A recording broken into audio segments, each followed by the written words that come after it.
Hello, everyone, and welcome to episode 162 of Kouryer podcast.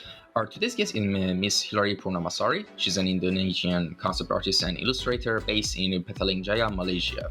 Now, with that introduction out of the way, as usual, let me quickly go to the usual shout out that I do. If you go into the captions, you can, in the for contact section, you can see the link to her Instagram ID and also her art, the link to her art session, Twitter, and her personal website, for portfolio. So you can check those stuff out if you're interested.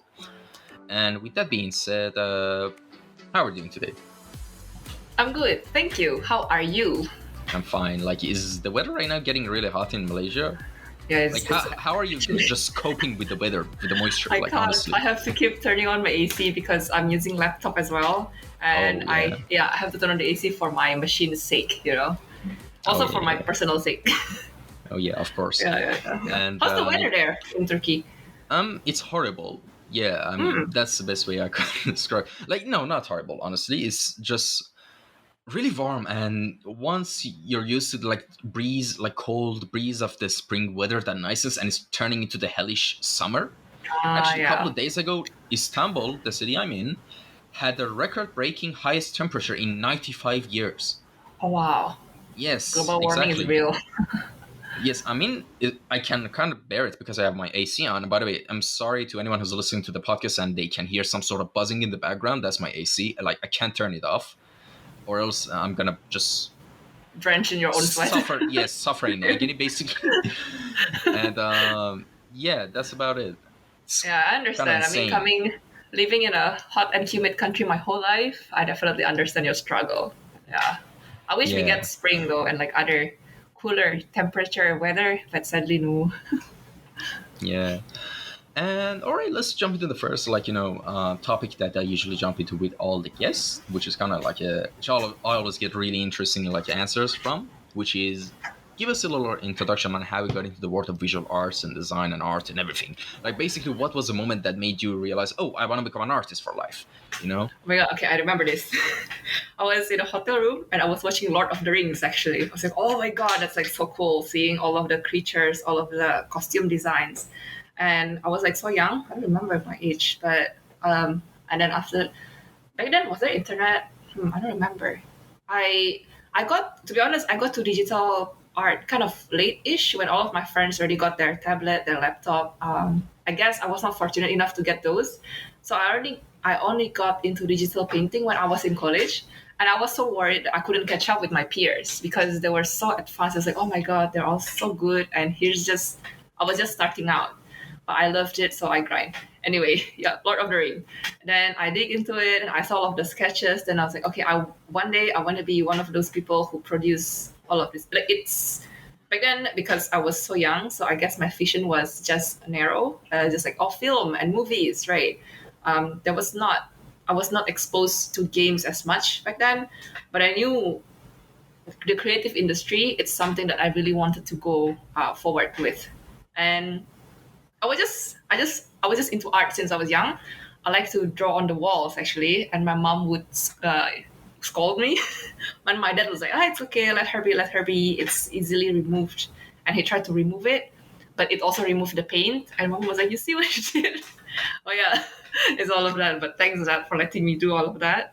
Leads me to the correct path, I guess. And yeah, I just painted a lot, and even in school, I would like paint on my notebooks, on my table, and the teachers would usually just let me because as long as I perform well, they would just let me do whatever vandalism I do on my table, and it was just fun. And I just knew I wanted to do this, right? But the industry back home for games back then wasn't so big, so I was glad that one day there was this basically a lot of university exhibition that the representative of some universities they came to my school, so I was exposed to more things. I was like, oh, okay, I could really do something and make money out of it, and it's not only games and it's not only movies or animations, but there are other things around it.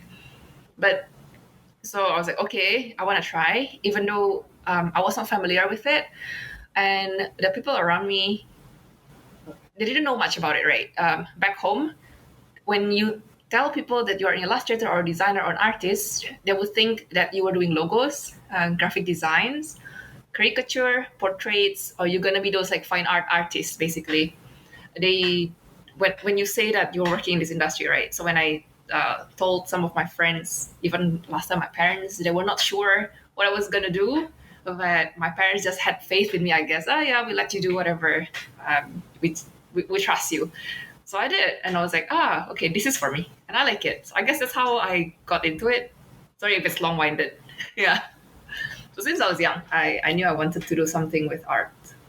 And my first love, I guess, was Lord of the Ring. Yeah. And at the time, I think, were there any video games that kind of inspired you as a kid as well, like while you were growing up? What are your favorite Yeah. video games, by the way? I played PlayStation 1, right? I played Harvest Moon, like so old school. PlayStation Harvest Moon, and then I played a lot of Ragnarok growing up. I played Dota a little bit, but I was into Ragnarok more. I don't know if you know this Japanese game called Bishibashi from No, no. PS1. It's a lot of mini games. It's very wacky, very crazy. I love it. Crazy visuals, creative games. What other games? Fatal Frame. I love Fatal Frame. Mario, like the old school stuff. Besides Ragnarok, what else? There was another game that was famous in Indonesia last time. It's called Master of Fantasy. It's a bit the same like Ragnarok as well. So all of this, and I saw the costumes, I saw the world building. I said, oh, it's really beautiful. But back then, it didn't really come to my mind that I could be designing all of this for a living. Again, the industry was not big. But then got to think about it. I was like, behind all of this, there must be people who produce this, right? So how to get to that was just something that didn't come to my mind yet until I was in senior high school. That it was the time to further my study. So I did more research about it. I almost took graphic design because there was not a lot of this industry was not big back home, and the only creative stuff that I know is either fine art or graphic design. So I was like, okay, maybe graphic design was the way to go. Yeah. Thank goodness I did something that's more specific, which is this. And yeah, my college was in Malaysia. Yeah. And your what did you say you majored in college? It's what is it again? It's like illustration for movie and games or something. Yeah, it's quite For specific. entertainment Yeah. industry, something like that. Yes. Yeah. It has something to do with entertainment industry. Interesting. I think I'm probably one of the fortunate ones because I know a lot of my college mates back then. After they graduated, they realized it was not for them. I don't know. Maybe it's the grind or some people. Okay, here's the thing, right? Some people just love the product, but maybe they don't like making them. And I guess some people do not know how to differentiate that until they actually experience the real thing, Because like you can like maybe you like food, right? We like eating, but you don't necessarily like cooking or like making it. So No, I actually, guess I it's like just, cooking. I'm sorry, but I kind of enjoy cooking. me too. Okay, I love cooking, but I mean some people, right? I know some of my friends they don't like cooking, right? Because maybe a lot of the things that have to come with it, the cleaning, or it's just taking too long. I don't know. I like it. To me, it's therapeutic. But I guess it's the same with art. People can appreciate art, but not necessarily they enjoy making it. I guess because of course, not all flowers and rainbows. A lot of grinds have to come with it. The competition, the study, everything, right? Probably I don't know, mental breakdown sometimes that you get when you think you're not good enough or like, all of that struggle. Yeah, and it's not for them. And it's okay, right? But I think I'm fortunate enough that I find out, okay, this is for me. I'm at the right place, I think. That's kind of nice. And here's the thing: while we were speaking about the games that you kind of played, like of course I don't know Harvest Moon or the other stuff on PlayStation One, but I know one specific game that you mentioned, Dota, and I know it's super popular in Indonesia and Malaysia, basically Southeast Asia. And Yeah. here's the thing: here's a fascinating subject that I kind of want to mention. I also want your opinion on it, and let me know if it's actually true or I'm just saying false information. Basically, in online games, certain nationalities have certain reputations Okay, yeah. for some characteristics. Like, for example, in my experience, Indians are usually super friendly, like ridiculously friendly. I've seen like so few toxic Indians, like it's kind of crazy. Like they're usually super nice. Uh-huh. Like with Russians, they're not necessarily. Sometimes you have a lot of toxic people online, The but angry ones. no, they're usually loners. Like in team-based games, they just go their way and just don't listen to the other people. And sometimes you hear it loud. For the sake of the podcast, I can say servers, but they tend to curse a lot. And with, of course, as with everything with Dota, one of the most popular servers is C server. I think you're right. C server, and it's super famous for being like super toxic. Is it true? Do you have any experiences like that I in think different no. servers? No, not really. I'm I not. think By the way, I'm not trying to insinuate that Indonesian or Southeast Asian people are toxic. Yeah. I'm not saying that. Yeah, Of yeah. course, Jesus, I need to. Yeah. But in terms of, I think because back then the two games that I was really into was Ragnarok and Dota, and I spent more time in Ragnarok, to be honest. Yeah. With Dota, no, I didn't really get that. It's just that I think now that you mention it, I don't think so. No, or it depends with the people that you play with, I guess. Yeah, I don't know. I don't really dare to say anything much, but yeah, I was really young. I'm not sponsored by anything. You can say anything you want, by the way. Yeah, no, I don't think so. Definitely not. And maybe, of course, but it's like online games, right? When you play with multiple players, sometimes you get unexpected things for sure. It was just a lot of competitiveness, I guess. It's just that. And to be honest, when I was that age, I didn't really think about all of this, I was just after school, I was just looking forward to play games, to see the art again, to see all of this. It's like, this is fun.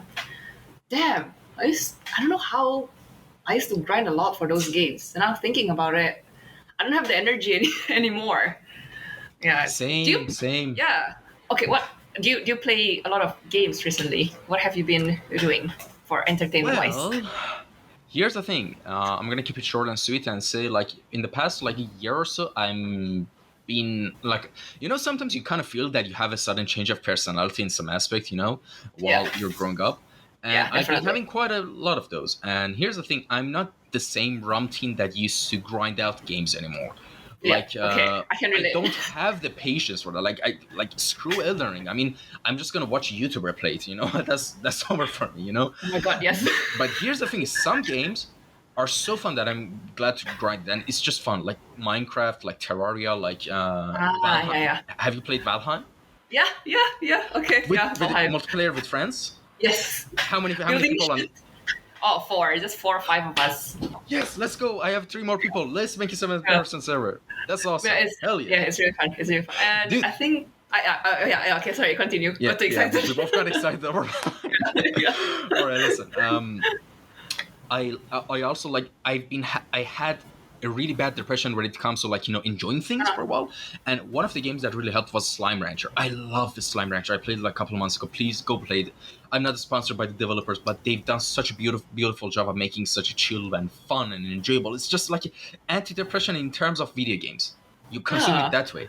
It's so both cute and both gnarly and just pretty colors and everything. Just go buy it right now, all right? I'm not sponsored. Slime Rancher. And I guess I'm sorry to cut you off, because you say it's really fun and bright. I can really relate to that, because I guess a lot of games recently, people have been trying to make it so realistic. It's cool, right? I'm not saying it's not cool, but there's a lot of grinds, so realistic, all AAA, all of this cool shit. But sometimes it's also nice to go back to simpler things, So when you see the simple things, you feel everything's gonna be fine.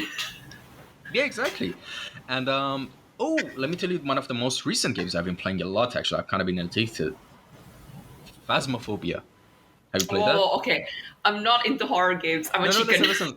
No, listen. I know. Listen. Of course, I never play it alone. I always have a squad ready. I'm not that manly.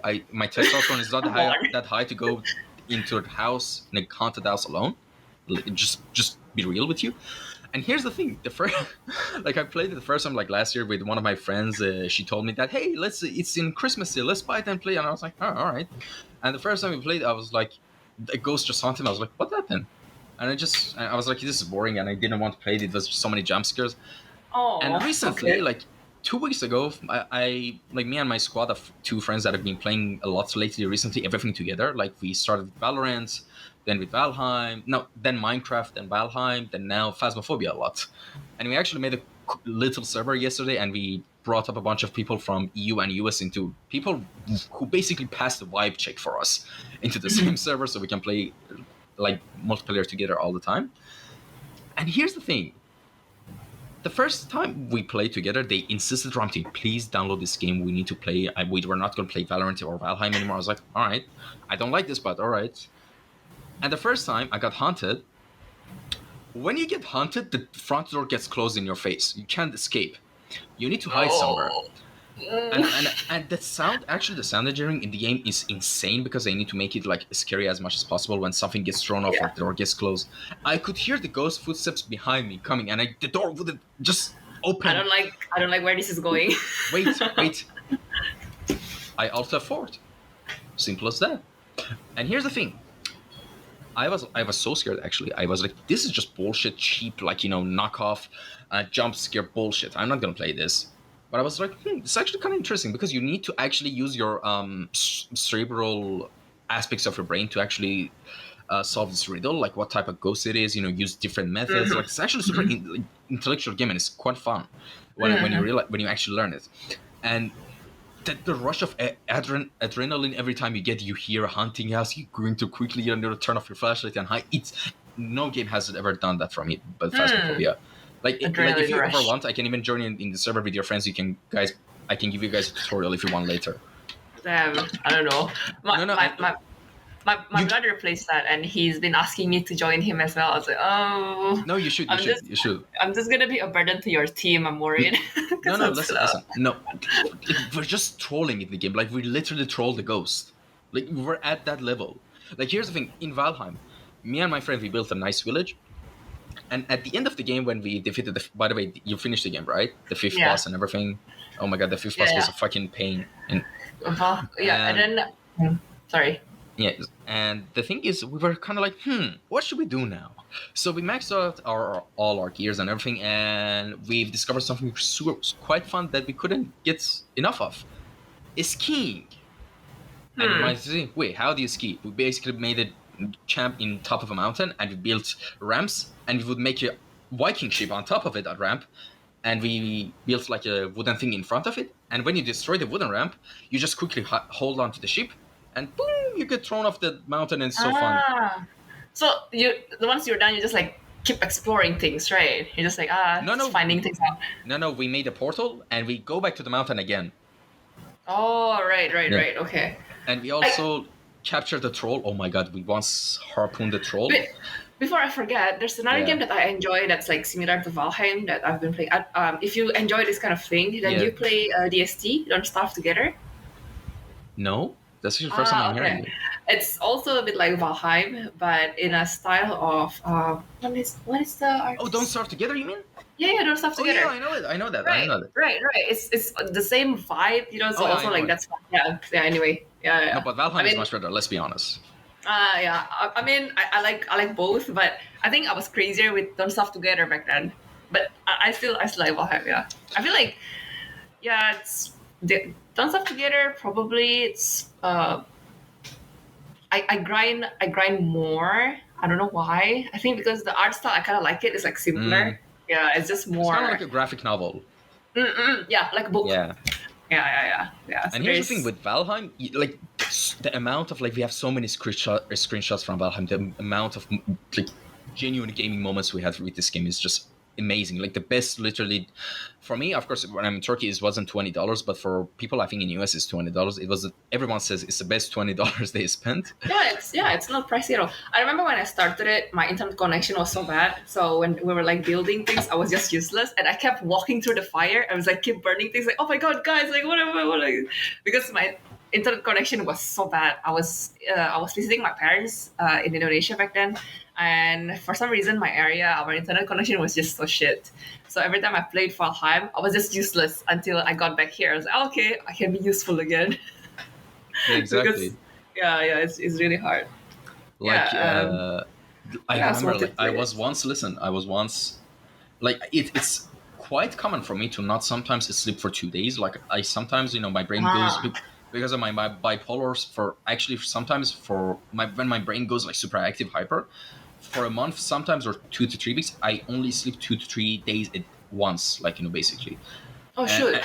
and it's actually like I can function normally. Like it's kind of weird even for me to say, but it's actually true. Like I can function normally. I can go run. I can do stuff. And so one of those mornings, I think it was around 8 9 a.m. My mother called me on WhatsApp, and I just put her phone like this in front of me as I usually do on my laptop, like this, to talk with her while I do stuff, whether on video game playing some game online or something. And I was trying to return to my base in Valheim while I was talking to her, and suddenly a raid happened. Mm. In my solo world, I forgot to dig a hole near around my base. And you know why people do that? Why? To prevent raids.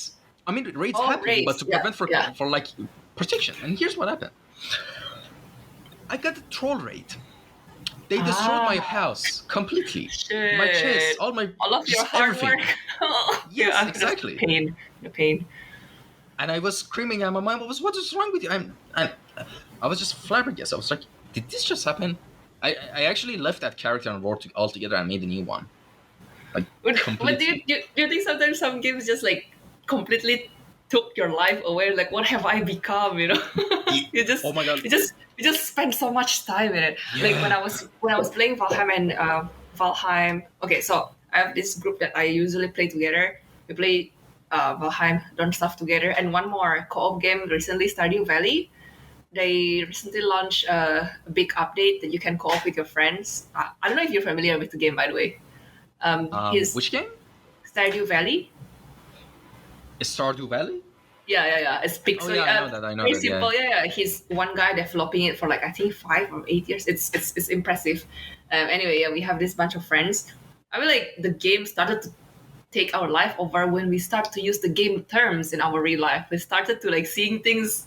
Yeah, it's like okay, guys, we play too much. I think it's enough. Sometimes we will play together until like 5 a.m., 6 a.m. Okay, I feel like we should probably stop, like balance our life, get our life together and not do this because with COVID it got too easy. You just sit and play games Oh with your yeah, of friends. course. Yeah, Yeah, COVID. Yeah. yeah, right. And so it's like okay, this is fun, but we can't keep doing this. When everything you see in real life, like oh shit, this reminds me of that thing in Valheim, this reminds me of that thing in Don't Stuff Together, this reminds me like oh, okay, I play too much. Yeah, exactly. And here's the thing: like in Valheim, after a while, like you're done with everything, you will start to do like side quests, like for example, skiing and stuff like that. And one of our side quests was taking revenge on every mob that pissed us off, mostly trolls. So we made it like a little location called Troll Park, and I actually have some screenshots that we left. We basically trapped the troll in a hole, and all around it we made a wall, and on those walls trophies of troll heads all over it, so it could get traumatized for Ah, the rest of its life. And yeah. yes, It's and pretty cool. yeah, and another one was I harpooned the troll, and my friend used the motor power to boost the boat, and we basically dragged the troll in the middle of the ocean and left it there. It was so funny. It was Oh damn! yeah Like finding creative ways yeah to yeah trolling the troll. yeah, and actually we actually made a game called soccer. You harpoon a mob, then you start kicking it around. Like, listen, Damn! we turned into the villains of the game actually. Like by the end, like honestly. You live long enough, you become the villain. Yeah, exactly. I mean, Is it? we even try to play football with Odin as well. Odin sometimes show up. Oh, because like we're talking about the troll in Valheim, it just reminds me of some Indonesian folklore. Actually, I was like when I saw it, I was like, oh, it reminds me of this. Anyway, sorry, sidetrack. Inspiration for big things everywhere. When I see things, it reminds me of this from my home country. Hey, this one reminds me of something else. Yeah. Yeah, So yeah, exactly. something. Yeah, it's cool. But honestly, they did an amazing job with Valheim. I mean, the game I think is still in early access, and like honestly, they did great. Did And it? there's Yeah. big updates coming up. That we actually found mistlands by accident in the game in our map, like new biomes that are supposed to be coming up and they're still not completed. There's like mistlands. There's like an ice. There's like ice biome at the top and like a hell kind of biome at the bottom. We found the mistlands, by the way. And yeah, I it's need crazy to, what they did. yeah, I need to get back to it again. Oh my gosh, like Yeah, recently, actually, listen. yeah, Me and my friends were actually talking about. We were talking. Imagine like a 7 man like person, Valheim server. How fun would that be? yeah. Like It's honestly. gonna be chaotic good, or Yeah, chaotic evil. exactly. Yeah, yeah, And here's the yeah. thing: like the first time, for example, you go to Plains biome, for example. Oh, this seems like a calm place. Nothing bad's gonna happen, right? Wrong. uh, I don't know even how to express like my disappointment when we saw what was there. And especially when you already find like the right people to play, like the right Yeah, fight. I just yeah, yeah, yeah, you know the drill. yeah, You yeah, know who's doing exactly. what. Yeah, yeah, yeah. Yeah. That's really cool.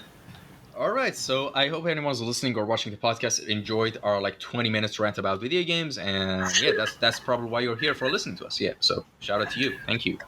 And let's go to the next topic, which is what is your main branch of design that you're focusing on, and tell us about your experience from just start of it until now. I mean, of course, by branch of design, I already mentioned that you're a concept artist and illustrator, but I was wondering, like in those fields, what areas are you trying to be pro at, basically, and tell us about your experience through the whole journey. Actually, this is a very good question. I remember when I was starting out, like every artist, probably you go through identity crisis. You're like, oh, there are so many good arts around. You don't know what you want to do. It's just too many amazing things. At least me, I was so greedy. I want to be doing everything. But I realized it's not possible. I only have 24 hours a day. And I realized I enjoy doing environment concept art a lot because it's just but in a studio, because I'm working in a studio environment too, right? So in a studio you can't choose sometimes, so it's nice to have a balance because I do like character art. It's just that if it's my personal projects, I like to do environment more because to me there's just something that's really charming and really drawing you towards it. Like let's say we play Valheim, we play a lot of games. There are probably only a few main characters, but there are so many environments that you can explore, that you get to design.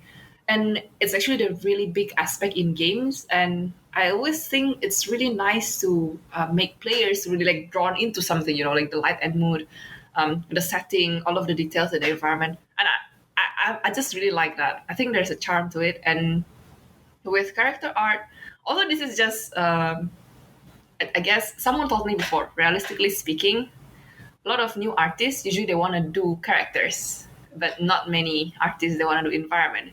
So I was like, hey, yeah, okay, I want to be one of those environment people, and I enjoy it. So I like environment work more. Although on my side project sometimes I realize, okay, I've been doing a lot of environment work. I need to balance it out. I don't want my anatomy or like my character skill to get rusty. And I will also train and do studies on my own. But environment work, I do like that. Props sometimes here and there. Yeah, yeah, environment. What about you? What are you focusing on? Honestly, I mostly enjoy both props and basically concept design in general. But for me, environments and props and assets are more interesting. I mean, of course, for my personal IP projects and stuff like that, I come up with like really in my head like interesting characters. But because of my lack of skills, I'm kind of like, maybe I should someday work on those too. When it comes to like actually landing a job, I'm mainly focusing on 3D modeling. And actually, I bought a course a couple of days ago for hard surface for Blender. Yeah, I'm trying to really get good at that as well. Yeah, because you can actually basically get, from what I've researched, you can get into the industry, set your foot in the industry faster in 3D in modeling rather Yeah. than design. Because design usually people say can wait for later when you're kind of established and you kind of have your job and stuff like that. But if you want to as fast as possible get into the industry, like 3D modeling is the fastest when it came to 3D, of course. That's true. A lot of concept nowadays also use a lot of 3D Blender. I've been using 3D code for a lot of hard surface that I do. I'm still learning a lot of things to learn, a lot of cool things to discover. However, I do think that this is not a mass formula, by the way. It's just my opinion, my personal opinion. A lot of young artists they tend to jump to 3D too quick without knowing the foundation.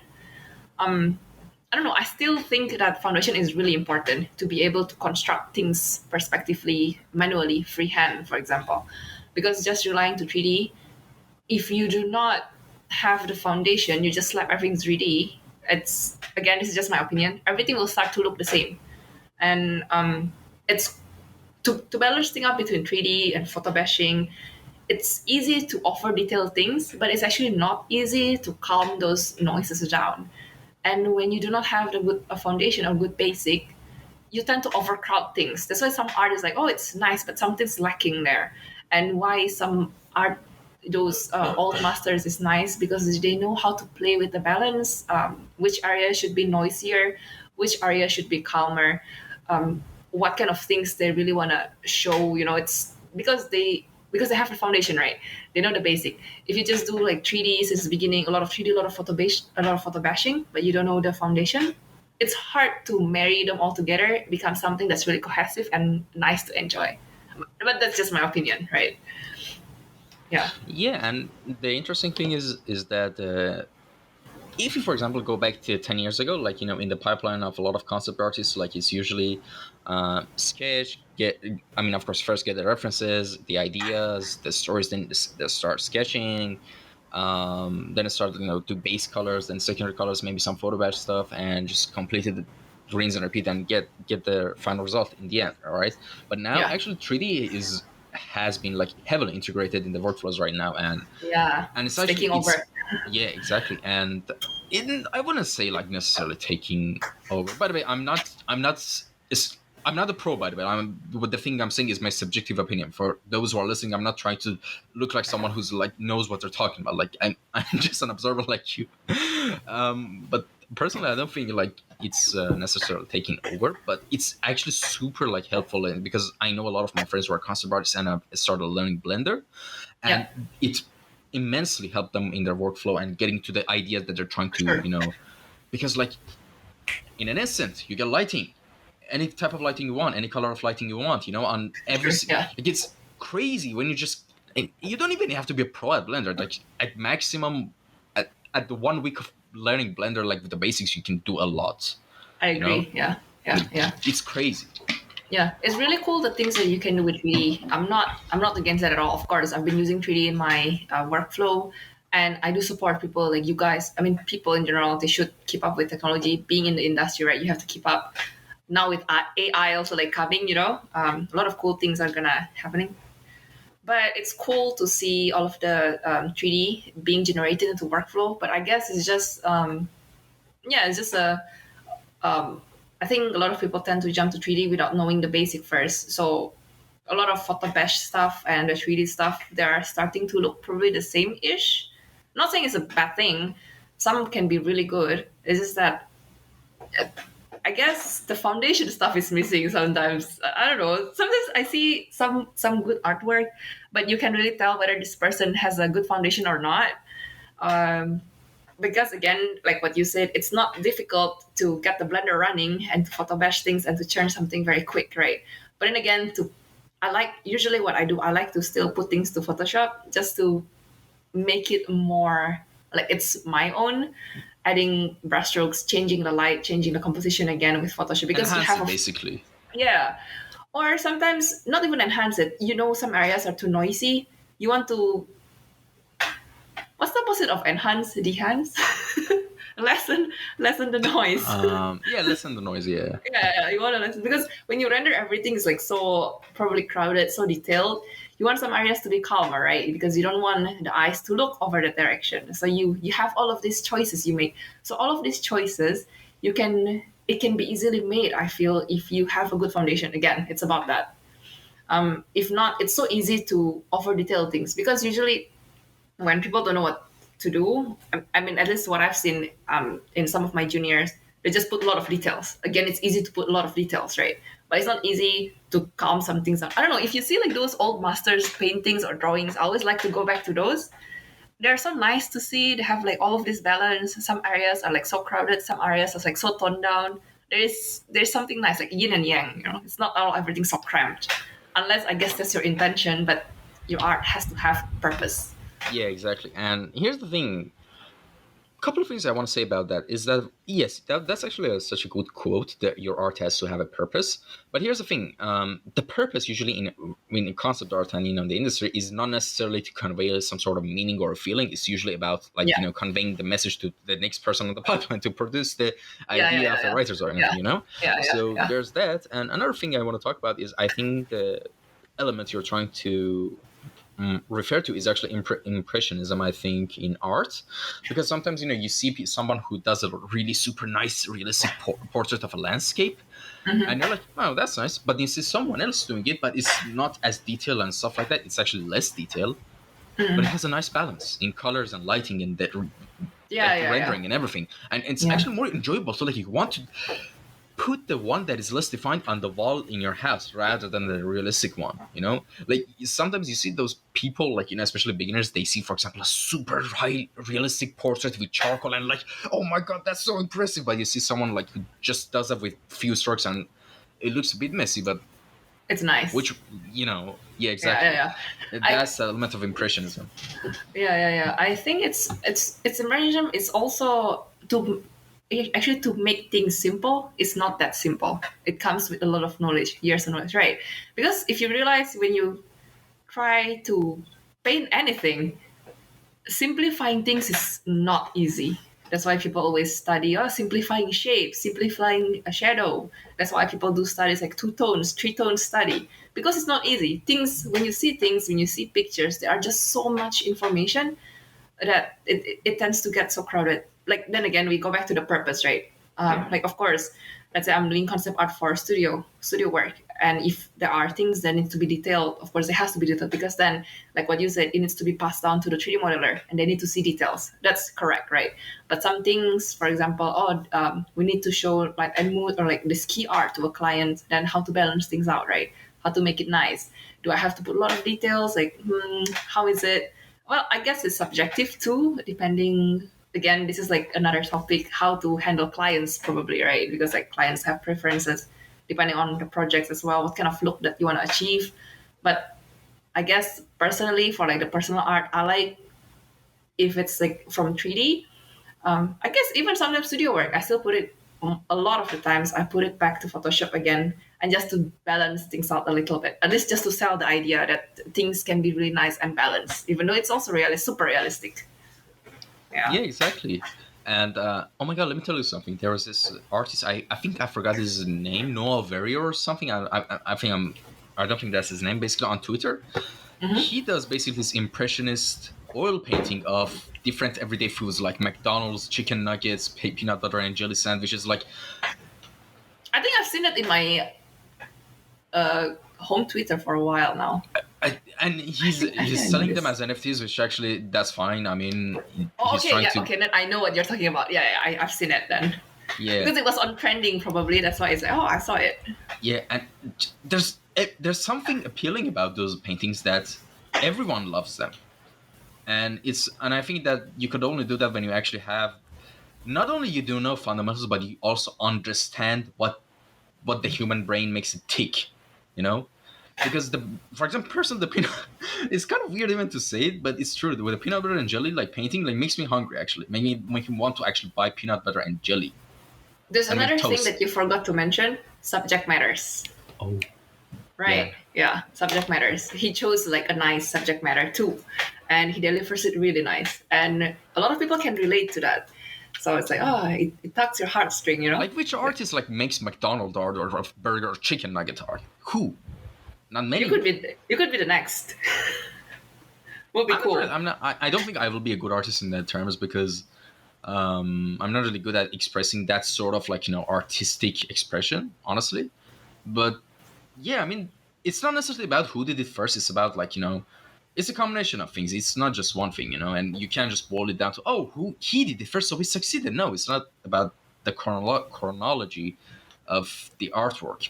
Um, it's about the actual expression, the art, the colors, everything. The expression is in. It could be in composition. It could be, as you said, subject matter. It could be colors, lighting, rendering, everything all together working perfectly in harmony.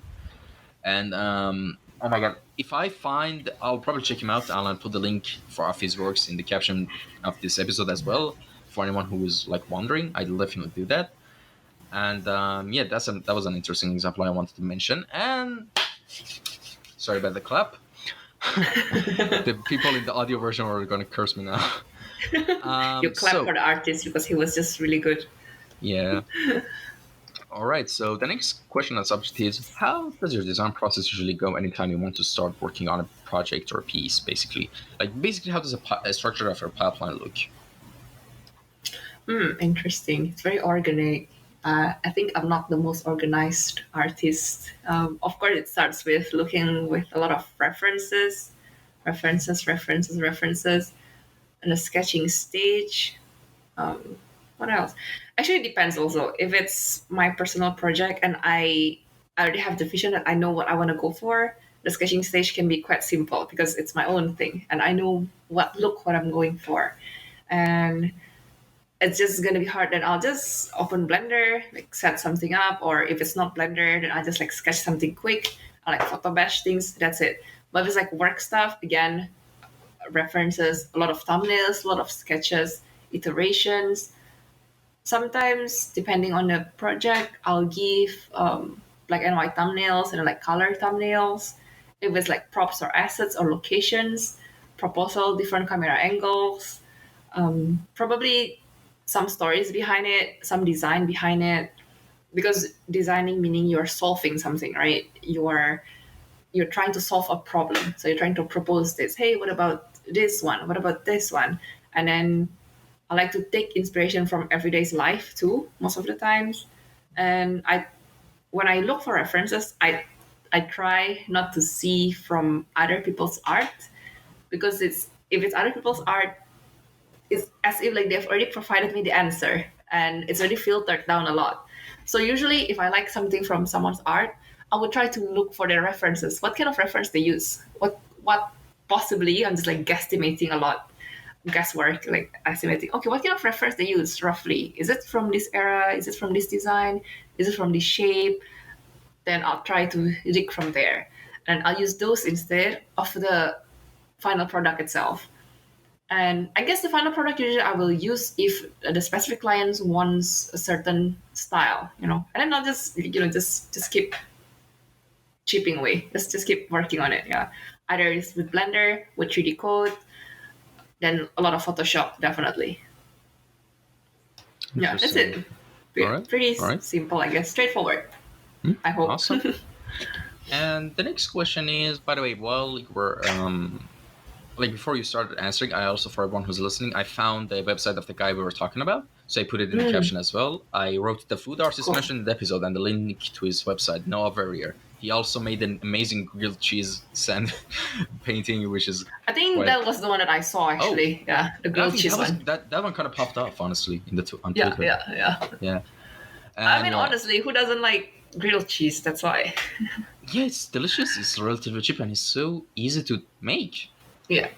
Honestly, we don't love that. I mean, maybe lactose intolerant people, but yeah, that's another story. And yeah, all right. So the next question is, which I... just like the first question, which I always get like pretty interesting answers, is what was the first paycheck you ever got out of art? What was it for, and how did you feel at the time when you got it? Paycheck, interesting. What was Not it? necessarily paycheck, the first ever money you made out of art. Yeah. I guess it was doing logos because, again, like back then when you were starting out, there were not a lot of this, and I was just in I was in high school, and my friends, people know me as I'm like, the artsy girl, the art person. You have those kids in school, right? You have the jocks, you have the, I don't know, groups. Yeah, I'm one of the artsy ones, I guess. So they usually come to me, hey, I don't know, my mom needs something, or like, I know someone who needs this. Like, do you want this? Do it for $50 or something. Oh yeah, back then it sounded like big money, not bad. So I did a bunch of random stuff like that. Logo for someone's business, online business, but it was just like a small one. I got like 150k rupiah, which is like probably 15 USD back then. And I felt really happy. Like, I could make money from my art. And it's definitely something that I will not forget. And What else? Yeah, that's the first art related work that I got money from. Yeah, I was pretty satisfied with that. I mean, looking back, of course, it's nothing to be proud about. It's just like a simple logo, and it's not like something that I can use in my portfolio either. But as a 15-year-old kid, I was like, hey, I can do something with this. That's why after that, I mentioned before, I almost took graphic design as my major in college, right? Before I found out about the entertainment design.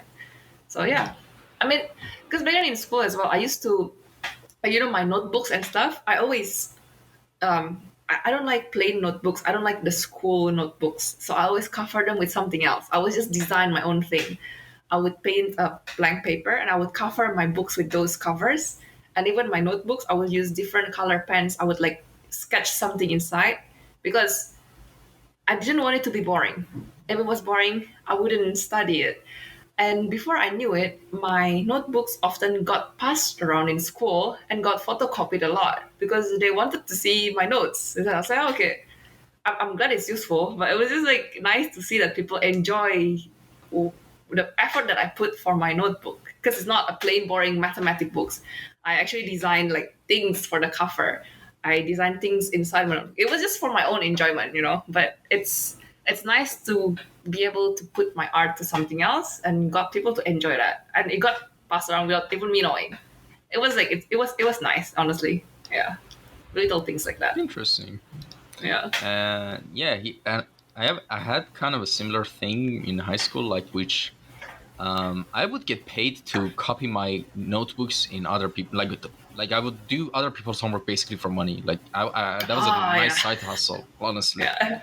Yeah. And yeah, like since I was a kid, I was a hustler. On not no hustler kind of sounds kind of negative because I wasn't like tricking people. I was like, hey, this is the price. I will do the homework. Because do you know why people came up to me for that? Because at first, without anyone telling or any outs of without, I wasn't like 10 years ago there was no Gary Vee or any other this motivational speaker or something. I came up with all this operation myself. I made the Excel spreadsheet of all the games and files I had. I made codes for them like an actual operation Yeah. business, and I would copyright CDs with stuff on it, and I would sell those CDs You were resourceful. yes, like I Yeah. remember I was studying for my biology exam. Then while I was running out of DVDs, I would take my bike and go to the shop near my house, and I buy raw DVDs and get back home and do the rest. And Oh my god. and for the first month, I made around $60-$70 at that time, and for the economy around that was really good. And why my business came to halt was because I was so inexperienced. Someone basically ordered 18 DVDs worth of content for me, and my dumbass did all of this. And when I ordered him, he didn't pay me for like a week. Oh shoot. Then what happened? His grandpa basically, he was a pretty rich kid, and his grandpa just came up to me, opened the window of his car in like a super high end car, and said, "Hey, these are the DVDs, and you shouldn't do that in this high school. This is kind of illegal. If your principal finds that, it's kind of." And I was just flabbergasted. I was like, "Okay," and I got disappointed and just left the whole operation. But I had that entrepreneurial. I still have to an extent that spirit since I was a kid, and because of that, people were like, "Oh, this guy's a business guy," and stuff like that. Oh, do you do my homework as a joke? And I was like, "Fuck yeah, let's do Why this." not? Yeah. Some Yeah. money on that. Honestly, I think it's just smart, right? And especially when you're that age, you could come up with this kind of like things to earn money. It's really something, Most most kids don't know how to spend, but not many will think of this. Hey, I can do this for money. Of course, when we were young, we're all young and stupid. We don't know which one's legal, which one's not legal. But you tried, and it was nice. You learned Yeah. something. Yeah, Yeah. or here's the thing: in the English class, I remember I would prepare DVDs full with files. But at the time, like back then, the online presence wasn't that much active as right now, especially in Iran. So I would have like DVDs of Android APK files and just iOS files applications on DVDs. And I would just walk around before the classes and see if someone is holding an iPhone. I was like, "Hey, how's it going? Is that an iPhone? What type of brand an iPhone?" And I would just start a conversation like that. I was like, "Hey, here's the thing. I'm doing this. Do you want DVD of a thing? I put some extra additional software in it in case you wanted, like a bunch of anti-filter and VPNs and stuff like that. And I was like, oh yeah, sure, here's $2,000, 2002 months, by the way, not bucks, not $2,000, like 2002 months Iranian currency, which is now worth nothing. Yeah, that's kind of sad. But yeah, like do stuff like that. Like that was my bread and butter. It was like a video game for me, that type of stuff. I was like, oh, I got this more money, like in a video game. And, what did you spend it for?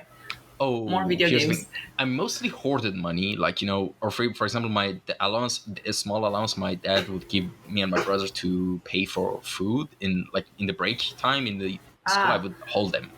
And one time I hoarded for 1 year, and it was before this whole operation. I bought my Kinect for Xbox. Actually, I was kind of proud of that. Yeah. That's cool that you saved up for that. What did I spend the money for? Oh, I used to buy a lot of comics. Comics, Marvel, DC comics are in Malaysia?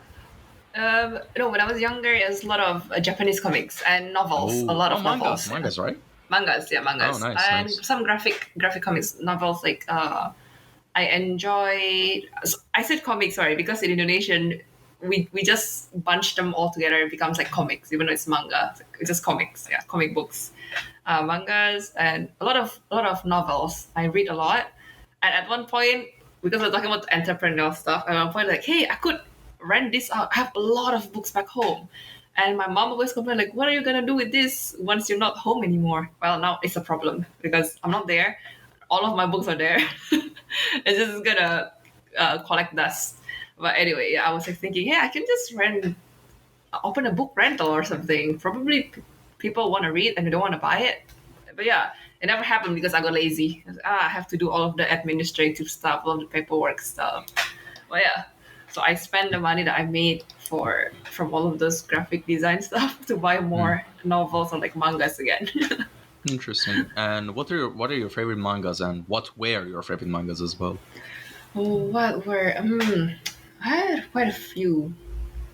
I like. Let me think.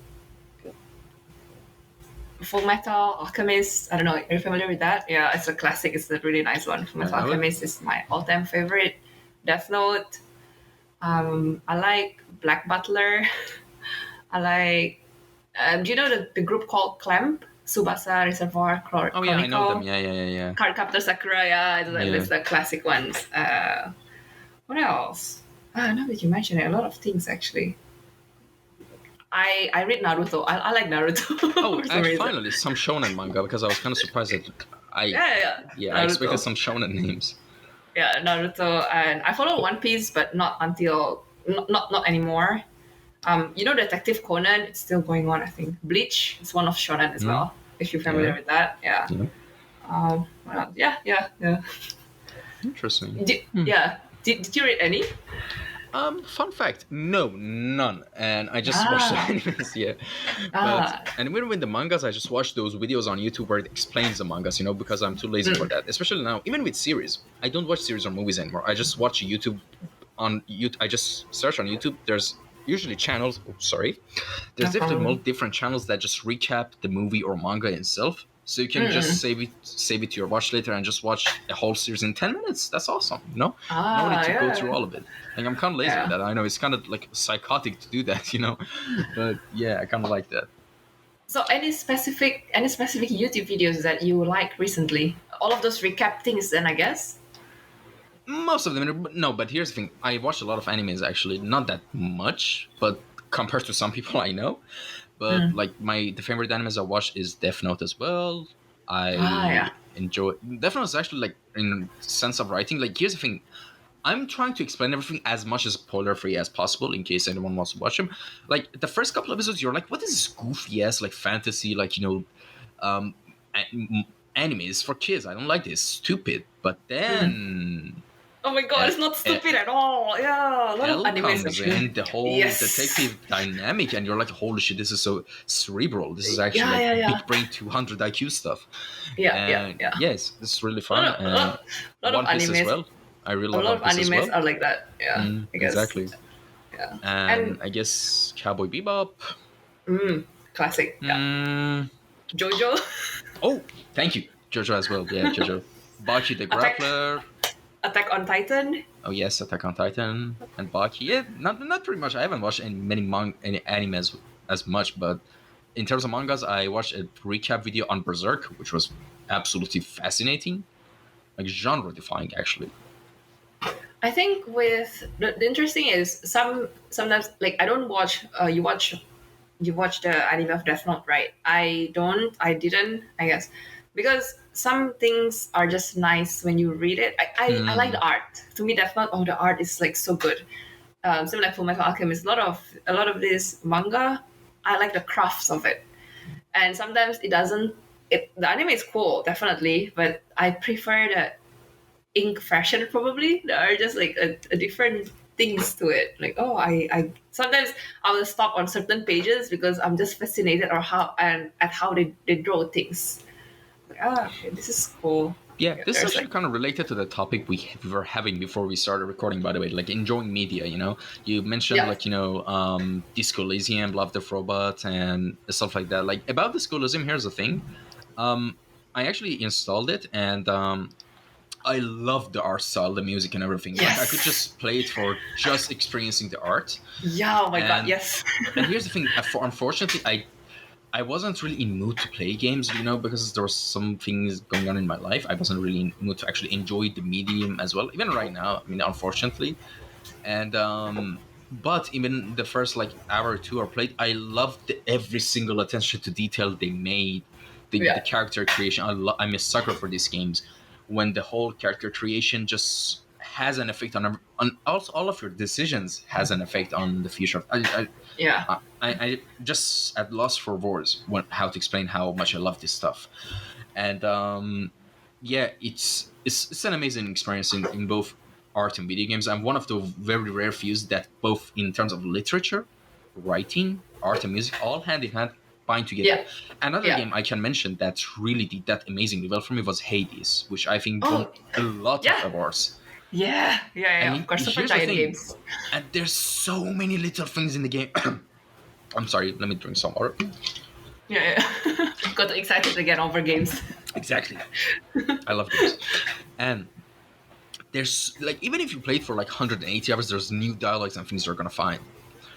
Like here's the thing. I didn't know that you could romance characters in the game, so I accidentally slept with the Thanatos guy, and I was like, "Wait, did my character just turn gay?"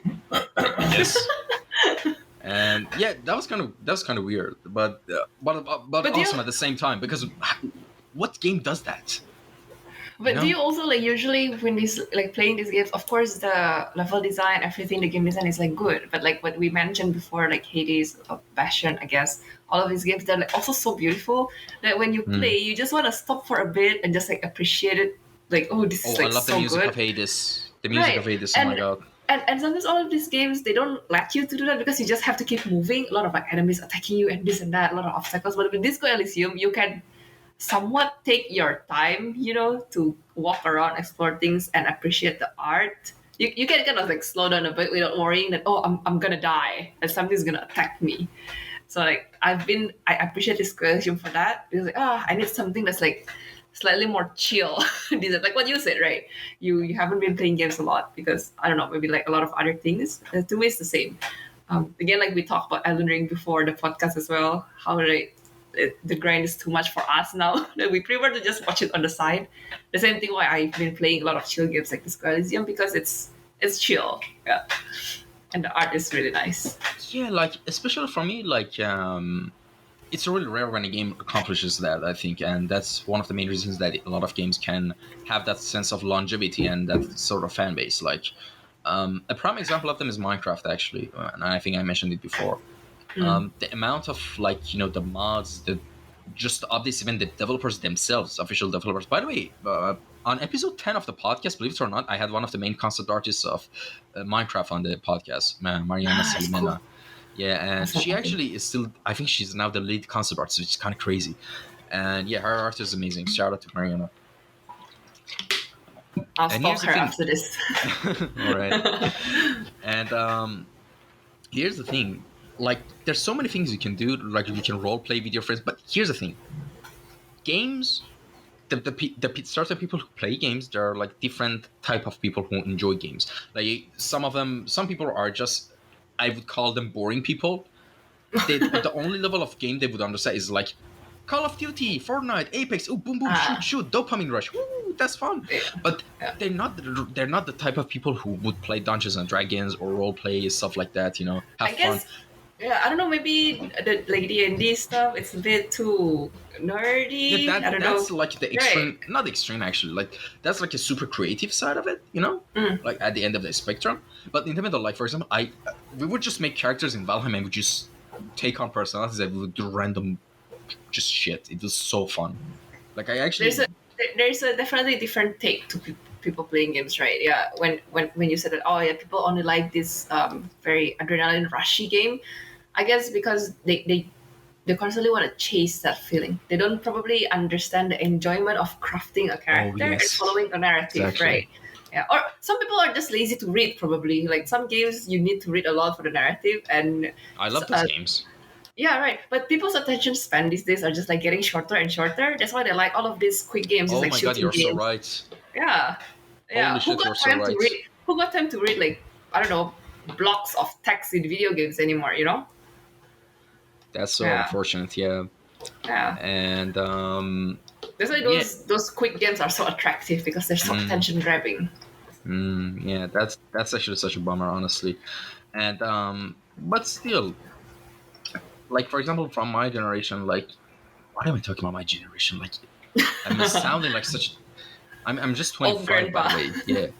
And the thing is, like when I used to one of my favorite video games of all time, which is still is Fallout New Vegas. I found it when I was 12, and at the time I didn't know much English, but I just obsessively pick out words that I didn't know, and my English improved a lot playing that game, listening That's to dialogues. cool. Honestly, like video games was one of the main things that my English accent is. People can't if they don't see my face or anything, they would assume I'm American or something, you know. Yeah, yeah. And yeah, when I tell them I'm Iranian, they usually get disappointed for some reason.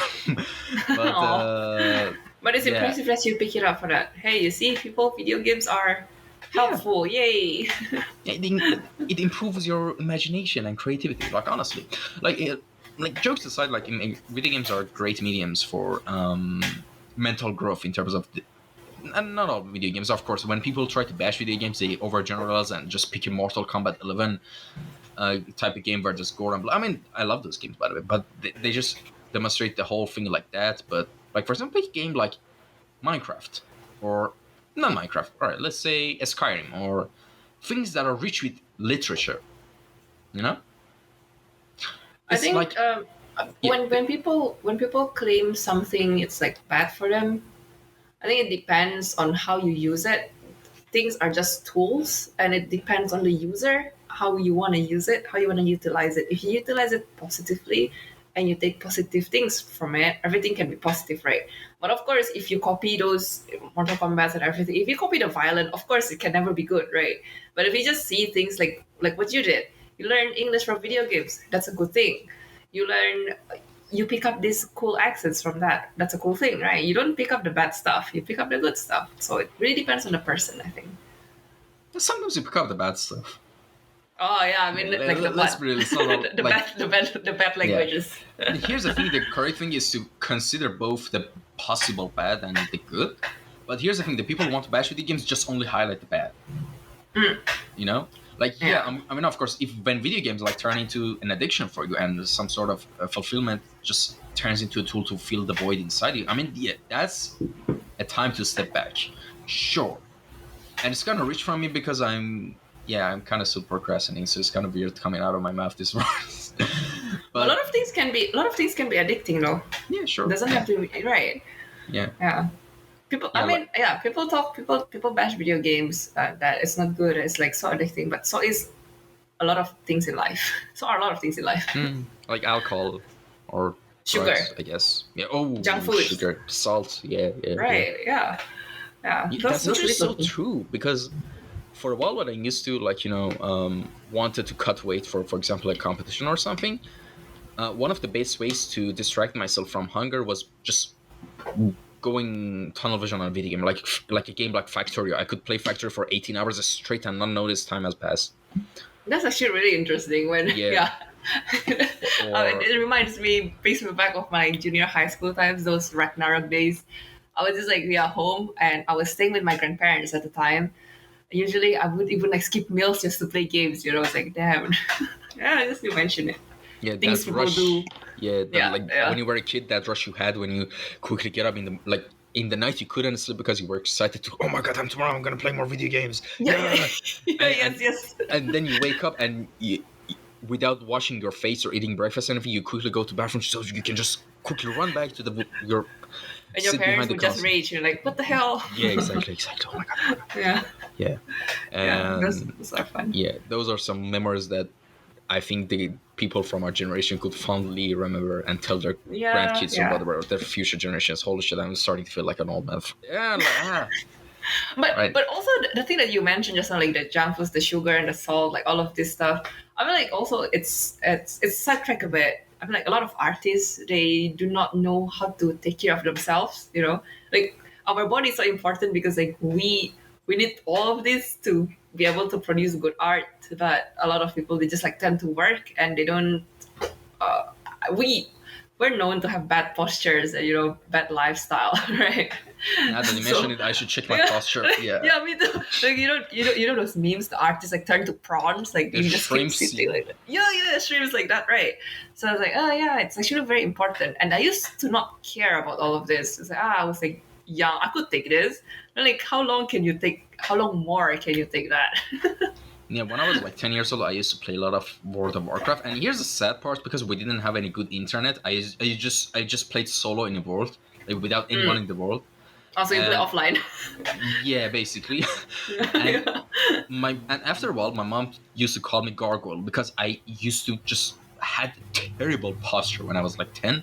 I turned into like a fucking Nostradamus looking guy. It was that bad. Yeah. You turn to a troll. Yeah, exactly. And yeah, honestly, actually, jokes aside, like it's actually an interesting point, because in episode 160, which wait, I just had a moment in my head.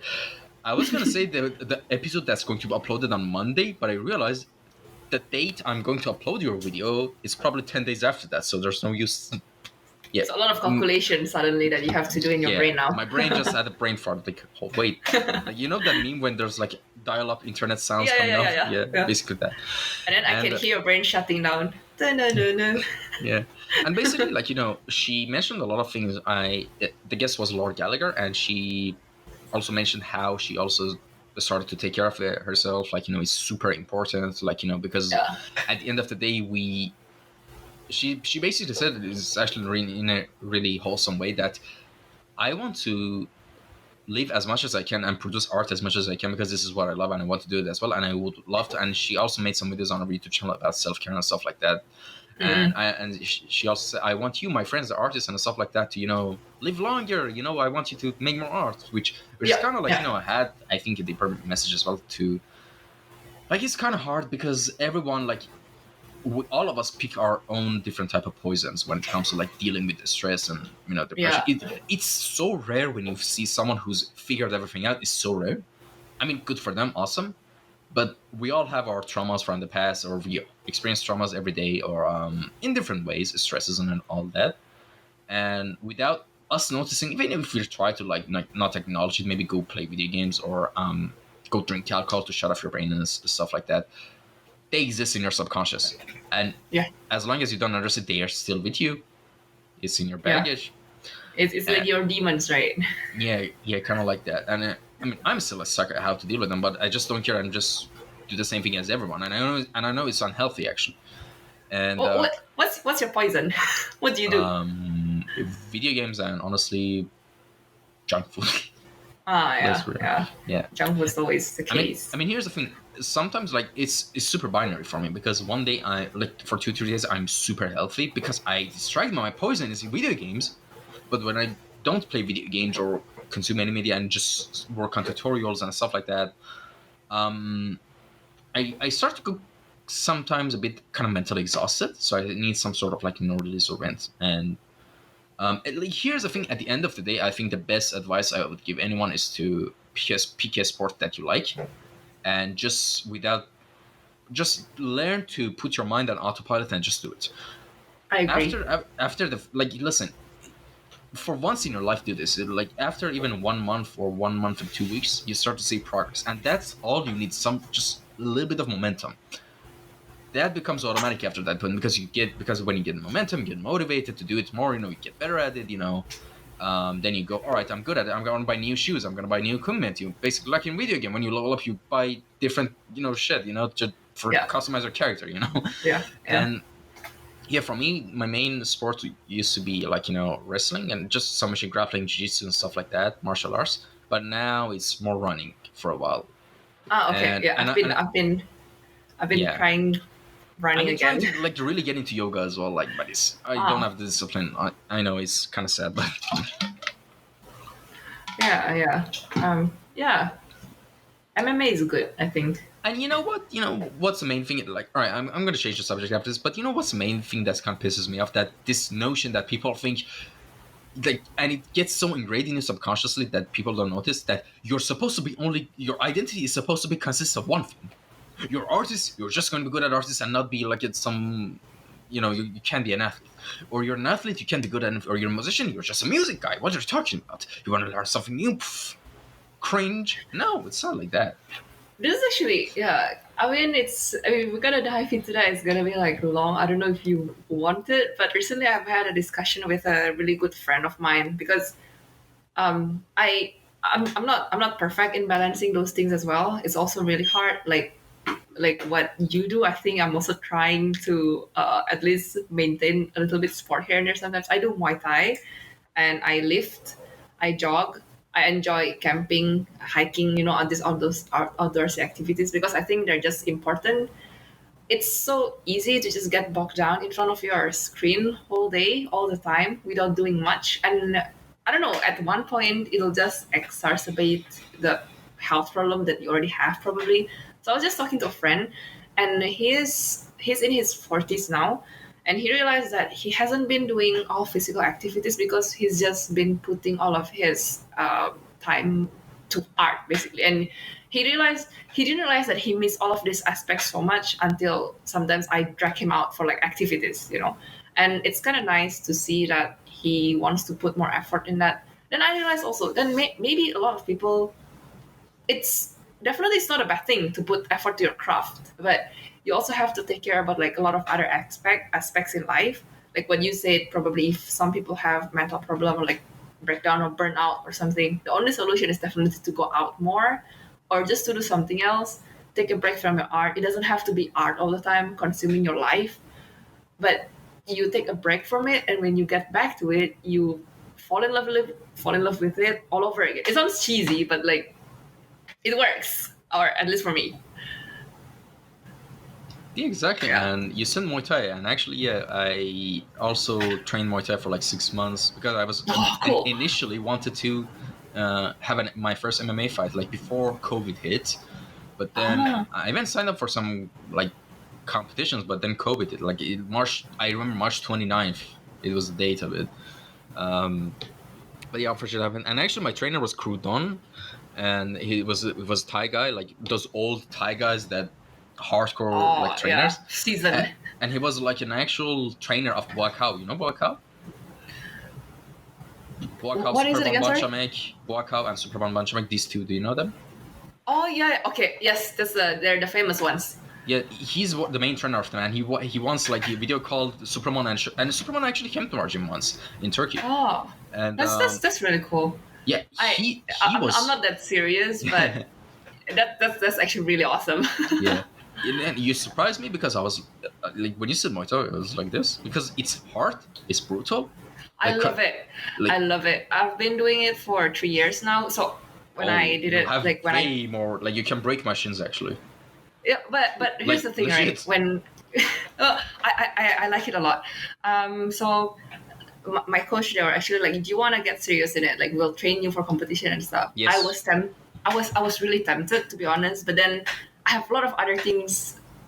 I don't think I have the commitment, because if you want to really train for it, you really need to go to gym almost every day, probably trains 2 times a day or something. I honestly, realistically speaking, I don't have the time because I still want to do my art, right? So it's like, oh, okay, you need to sacrifice something. So I'll just do it for fun. So I just enjoy it. And also one thing that I like is my head gets gets noisy quite often from work, and like a lot of information, a lot of art. And sometimes I just want to shut it all down. And I don't know, to me, Muay Thai or running is like nice because you get so tired, you get so busy, you need to focus on your form and a lot of things. Then you forget all of these things and you just focus on that, focus on something else that's completely different. And it's very refreshing. And I really love that. Yeah. Yeah. Also, do you know Sanchai? No, what is that? Sanchai. Oh, Sanchai, yes. The Yeah, Sanchai cake. Sanchai. You don't know that? Sunshine. I was sorry. I didn't catch it. Yeah. Sunshine. Sorry. Yeah. Yeah. But yeah, No. basically, Sorry. My bad. my trainer at Crudon, he's like a 57 or 63-year-old guy with like tattoos all over his body and just long hair, and like with a sandal, he You know, used to like smoke yeah. cigars all over the gym outside. It was like a character, you know. And Like a Tekken character. yeah, exactly. And here's I once asked him, Coach, do you know Sanchai? I was like, yeah, Sanchai kick. Do you like? And I was like, yeah. And he Oh, threw did me he a pad. train you for that? No, listen. He threw the pad at me. I said, hold. And I was like, He's okay. like, whoosh. And I don't know what happened. I just saw his leg up and then bam. And I had he didn't hit me, but I just feel the impact. And he was a small guy. And he's one of those so guys that's been efficient. training since he was 4'6", by the way. He showed us like his childhood. He was like smiling with a tie shirt when he was 6 years old. Actually, I mentioned this in another episode recently, talking about self-care actually. I've never seen it in real life, I think, but I've just seen videos like the Sanchai cartwheel. Yeah. Whoosh. Right, And yeah, they do sounds in gyms, you know? Appadi, no good. Oh, I'm getting flashbacks. Yeah, he used to talk broken English with us. Oh. And he once trolled me bad. I actually kind of hate, like, I'm pissed off at him for that. He, like, nearly our gym got our pillars in the gym padded, and, you know, there's, like, you know, pads for people to not, you know, break into them or something, get hurt. And, like, you know, foam pads. And under those pads were heavy metals, like heavy supporting metals. And he made everyone to kick their like partner's pads, you know, when they were practicing. And I didn't end up with a partner. And he told me, "All right, kick this," but in a really broken English. And I did slowly, and he said, "Harder, harder." And I did once, tag, and he did that, and he started laughing hysterically because I nearly broke my shin on the metal thing. Damn. Yeah, Okay. he was just laughing like a maniac. Were He was a cool guy. He was a cool guy. Were you aware that there was something really hard behind those paddings? I was, but I was like, if this guy's saying harder, it's probably then safe, right? Right? Yeah. He wanted to test you, probably. Like, if you're willing to break your shin, you're ready for this. Yeah. Actually, like for the first 3 sessions, I was nearly crying after each session. Like, honestly. Like, I was like, why are you doing this? What is wrong with, like, actually these questions? But I just kept with it. Then COVID happened. Then bunch of other stuff happened that eventually led me to quitting that whole world because I might do it for hobby later. Yeah. But I don't have a good gym near me, and the gym I used to go, I'm not really too fond of the people there. Let's just say that. And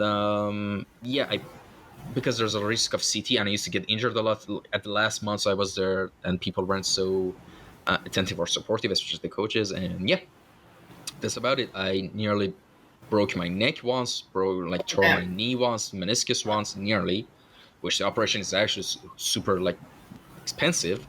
And I broke my pinky toe once, so and no one cared. And basically, here's the thing: I'm not sure if that sort of attitude is really tolerated in Muay Thai gyms, especially because people are usually more humble, respectful, and that's part of the culture. But especially in areas near like Russia, Kazakhstan, Turkey, Iran, there's so many egotistical shitbags who just want to prove something to someone in gyms, you know?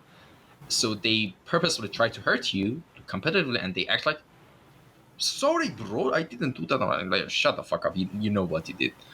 And so do you usually spar with people, or you just avoid that?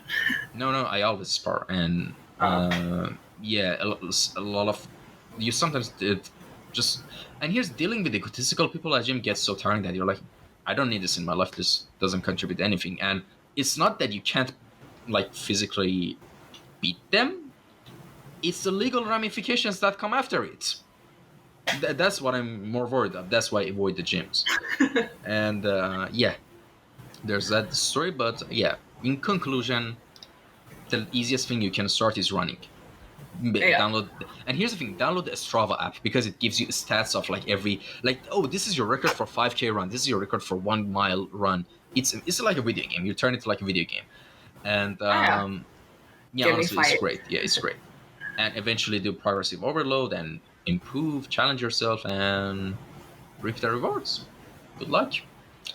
And well, about like we've talked about a lot about self-care and stuff like that. By the way, if you think this podcast is getting like, you should watch the podcast I recorded with Laura Gallagher at episode 160.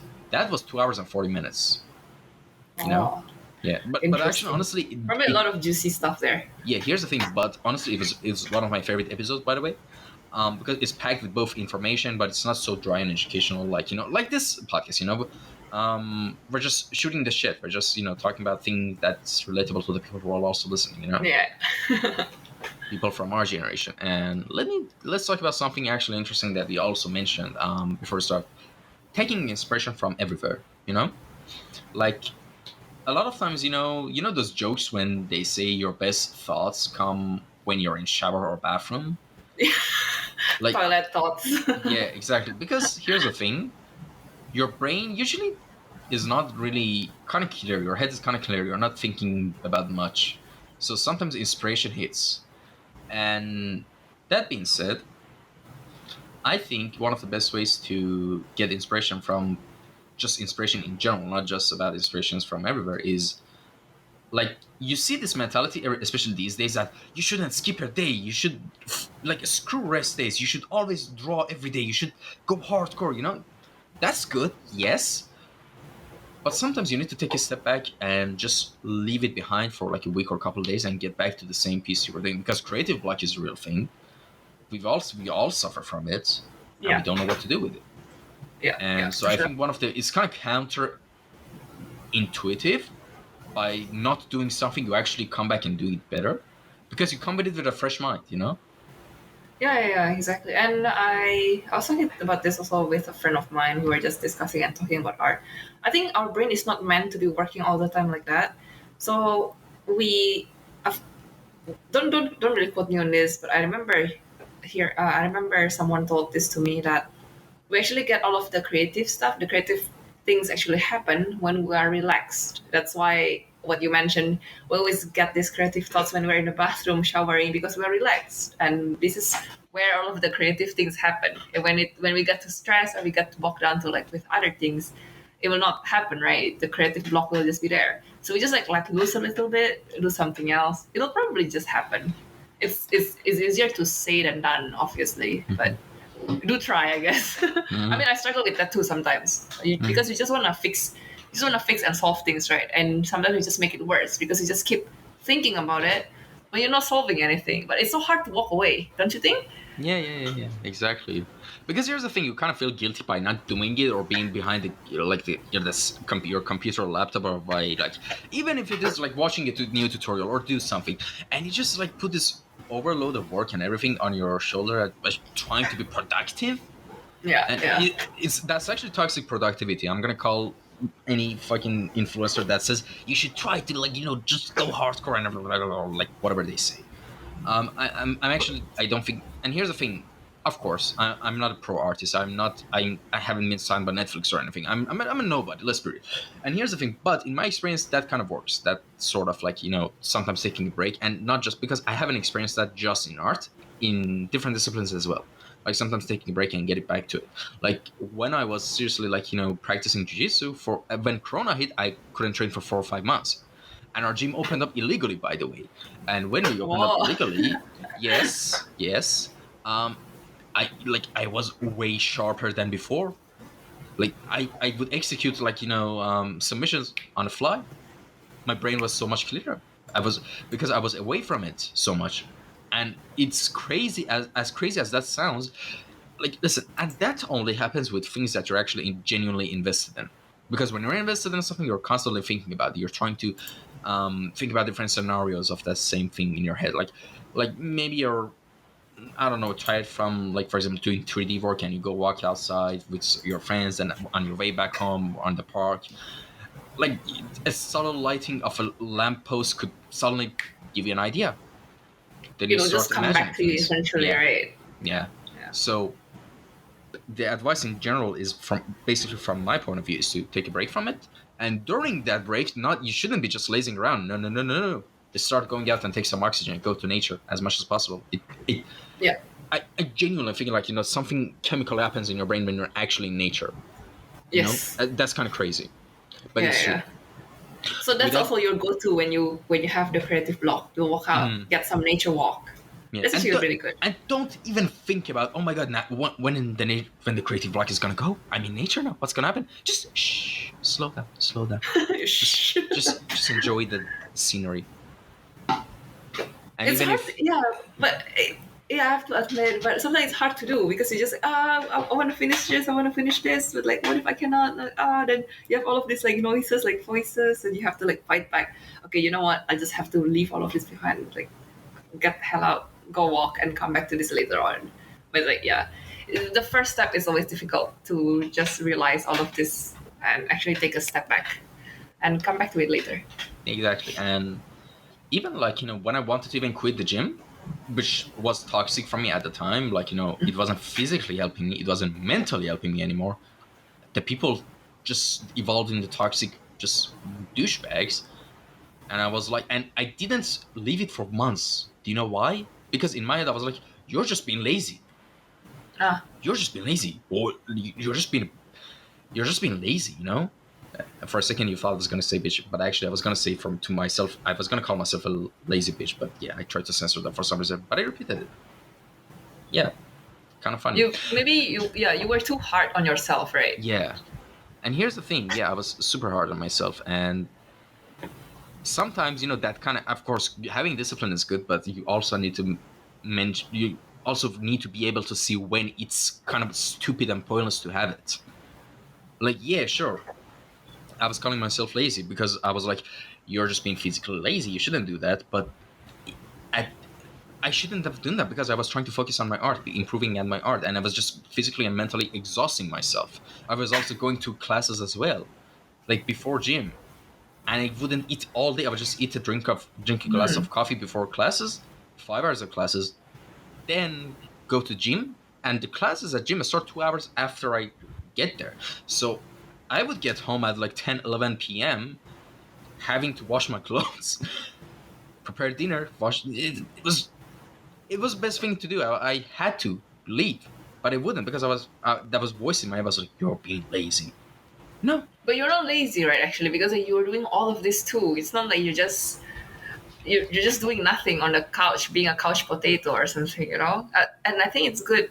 Do you have anyone to usually bounce your thoughts to when you're feeling this way? Because like, I have a really good friend of mine. When I feel like crap, I feel like doing this, right? I feel like I've been too lazy because I haven't been doing this, and then he'll remind me back. You're actually not lazy. You have a lot of other things in life, and you just prioritize those first, so you have to sacrifice some things, and that's okay. It's like, okay, yeah, it's actually good to hear someone saying that to you, because sometimes when you keep telling yourself that, and it's just again, it's getting too busy in your head, and it's so easy to think that you're a lazy person, and it makes yourself feel worse, right?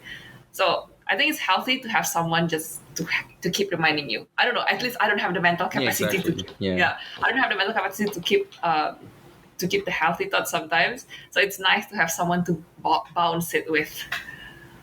yeah, exactly. And hear me out. Like sometimes after, like I explained to you that some of my average days look like. Sometimes I used to record podcasts after gyms in that situations because of the time zone differences. Like I'm Yeah. just so happy I left that life behind. And yeah, and I'm pursuing other stuff, and I'm happy, and I'm happier as ever as before. Like I'm learning Blender. I found my passion for 3D art, and I'm trying to specialize in that, and finally set my foot in the industry in that terms. Not to waste my time just running around in the gym without getting anywhere. And How's your schedule like these days? it's actually pretty much. It's pretty much better. Like today I woke up, I like in the morning I woke up, I started editing a podcast. Like actually it's like, now that I mention it, I have like always list of stuff I have to do. And Ah, yeah, that page is over now. It's edit 161, record 160, and 162, which is your episode. And yeah, and for tomorrow I have to start the course I actually bought 2 days ago because I haven't done it because I've been busy with podcasts and everything right now. And yeah, it's kind of pretty straightforward and chill. I like it. And from time to time, I play Phasmo with my friends on server. Yeah, I shouldn't do that. I sometimes lose track of time, you know? Guilty pleasure. Yeah, exactly. Yeah. But it's better than doing drugs. I mean, like my parents should be happy that they have such a healthy kid, honestly. You know, they Well, should see the things that some people from my generation do. the video games are your drugs. Yeah, exactly. Yeah. And all right, now actually speaking of like showing notebooks, it's your turn to show your sketchbook because Yeah. now we've reached the sketchbook tour section of the podcast. What some interesting stuff I've got. I like to sketch. I don't know if I have it on this sketchbook now, but sometimes I like to sketch people on the train, like just public spaces, or if I go to cafes alone and stuff. I don't know if I have it here, but let me find things. I have like a lot of sketchbook stuff. This sketchbook is like very old, and I put a bunch of stickers from my friend and stuff. I know it looks messy now and probably ugly already. Let me see some interesting ones. These are some quick sketches and doodles I have sometimes when I'm out with my friends. They're not. I don't know if you can see this. Yeah, we can see them. Yeah. Yeah, and sometimes I would put the receipt here just to remind me. I just want to like capture things, but I don't know if I have it in the sketchbook. And sometimes I would like write things. I have doodles like this when I want to wind down and sometimes like warm up or like after because like after work it's just a lot of like digital stuff, so I just want to do something with pen and paper and some ink. What about like I don't know, Inktober's, right? Whatever happened to that? I tried to do that but never sticks. Never really sticks. Stuff like I went like vacation, I would have That's actually kind of nice. Yeah, I would like sit on a balcony or something, and then I would like write things. I don't know, the dates, the weather. They're kind of so expressive as well. Nice, good job. Thank you.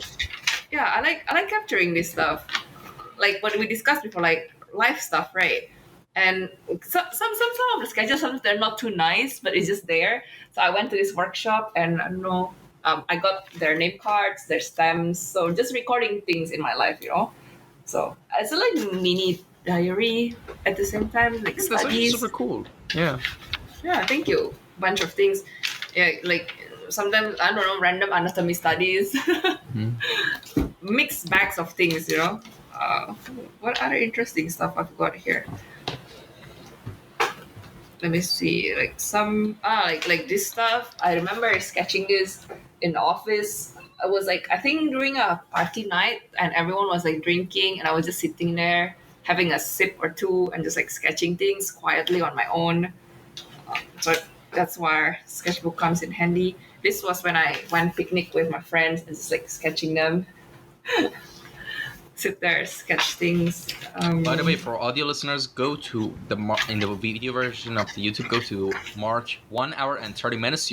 That's the start of the sketchbook tour section of the podcast. So you can start from there. And yeah, you should definitely check it out as well because you don't see it in the post. You just see it in the video version on YouTube. So don't miss it out. And some interesting stuff. More of my last time. This is one of my colleagues. I just sketched her from behind, and the rest is just like some random things, random thoughts, random sparks of ideas during meetings and like random time. Say, I need to sketch something. But of course, I have a lot of random pages. Not all like pretty. These are, I think some of these are the faces of my colleagues, but I just gave it a twist. Like it's not completely them anymore because it's really hard to capture people with pen right away without pencil. But it's nice to observe and yeah, things like this. I would, if I have a highlighter, I would just do something fun with it. I'll color it a little bit here and there. Yeah, pretty much it. I have more interesting stuff. Yeah, there's like a lot of faces. Surprisingly, I have some environment stuff, but not here. Oh wait, I think I have it here. I I went out a few days ago and went to the park, and I have stuff like where is it? Stuff like this. Yeah, I just like stood there and sketched, and people passed by, and sometimes I would get looks, or they would strike conversations with me, which is like interesting. And Are you an introvert or an extrovert, by the way? introvert. Oh yeah, that must be hell for you. I'm trying to be an extrovert but introvert, if that makes sense. Yeah, I know. Yeah. So sometimes I would also sketch oops in public spaces or like in airplanes. And when I was sketching, they saw me sketching and they wanted to see my sketchbooks. I was like, I'm so embarrassed. The I don't biggest think there's any. pet peeves of most artists, like their sketchbooks. It's fine. I'm flattered, but it's the same time. I just want to sketch. Like, can I have my book back? Because I just want to do my thing. Which is it's totally fine if they want to do that, but it's just yeah. And I would have some random composition stuff like this. Then before I did one project, I think before I digitalized something, I would just explore silhouettes like this on my sketchbooks. Then I would scan it or take picture with my phone and just refine it in Photoshop. Yeah, random sketchbook, random things that I see outside. Like your illustration is actually really good, honestly. Thank you. But I don't know why I don't feel confident posting them online, because I figure people are probably not gonna be interested seeing this mundane stuff, and they want to see more digital fantasy stuff. Maybe I don't know. No, here's the thing. There's this guy that I recently found. He's an Indian hard surface modeler or something, and he has, and I love his works, by the way. I recently found him, and he also has a second channel which he just posts his doodles, and his doodle pages is now has more followers and just more popular than his Wow. main channel. Actually, you might be surprised that people like doodles and sketches like are so popular right now. Like, that meme in art world where someone just spends like weeks on a piece and it may get like 100 likes on Twitter, but he just makes a silly sketch in like 30 minutes. Oh, 80,000 likes or something, Like, it's true. Yeah, Like, that's there's true. some sort of That's true. rawness in them. And I mean, it's not going to hurt anyone. Just, I think, make a page and put your doodles on the sketches on there. I mean, Yeah. I know. I mean, like, I adore the sketches, but for some reason, I just think that people, it's just my thing. I just feel like, these are not good enough to be put up there. It's just my own thing. right, yeah. It's a My personal own thing, demon. Yeah. Sometimes I would put it, but it's just like Insta story things that will disappear quickly. Not something that I'll post. And I have this little moleskin that my friend gave me. It's like really small, only like a palm sized. So I can bring this if I don't have enough space in my bag and just sketch things, like random things like this. Like people on a train, and I'll just sketch them. And well, this is not really them anymore, but they look pretty elvish. yeah. I don't know why I like to put twigs, like put twist when I just like see, like this guy has an interesting feature. And I'll just like quietly sketch people on the train, like add little things, like different things. If they pay attention enough, I'll probably look like the creepy person who's like keep looking at them all the time and just like keep like sketching. Yeah. Yeah. And yeah, these are my colleagues again. Like I have their names, like their dates, and I like see them quietly. Oh, they have interesting pose, and like, they have interesting shape today. Let me sketch them. Or yeah, little like ideas that, or sometimes they're very random as well, just like notes, some concept ideas that I have in my brain. Yeah, little sketchbook things. Yeah, but this is really small. This is like pocket sized. I know that some people prefer their sketchbook really big, like A4 or something. But I honestly think smaller ones are nice. It makes you think quickly how to effectively sketch things. Yeah. Yeah, I don't remember what I was looking at some shapes the other day, and I was just sketching this random weird faces stuff. I think I was looking at some shadows or something. I was like, I can quickly do something with weird shapes. Yeah, random. Oh, I quite like this page. Very small. Oh yeah, it's nice. Yeah, I was thinking of something. Yeah, a lot of random stuff. Do you keep a sketchbook, by the way? Yes, but I don't like my sketchbooks are. Wait, let me actually. Yeah, I have one here, but I don't do like detailed, cool sketches like yours. It's mostly just base concepts and sketches for just a composition of my pieces.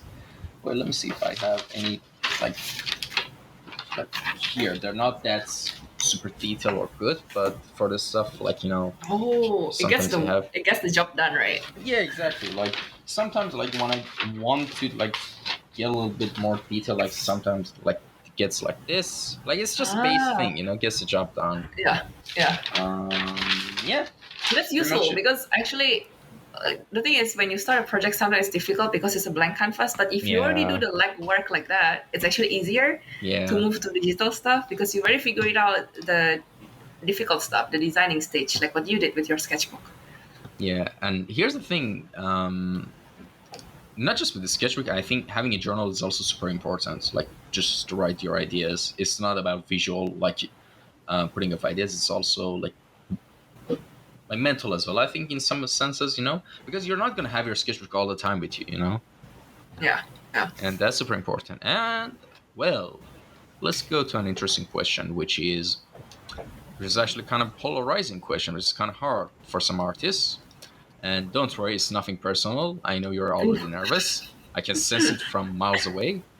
And all right. Smell the fear. Of course. I mean, this is actually, I'm going to be honest, it's kind of mean of me to ask this question to artists. Who are your favorite artists and designers that have inspired you the most? Oh damn. Yeah, this is a difficult question. Uh, Interesting. I've, it's really weird because like when you're on a project or something, there are always names that come up when you are putting in a gunpoint. Like, who is your favorite artist right now? Like, oh shit, I can't think of anything. Let's see.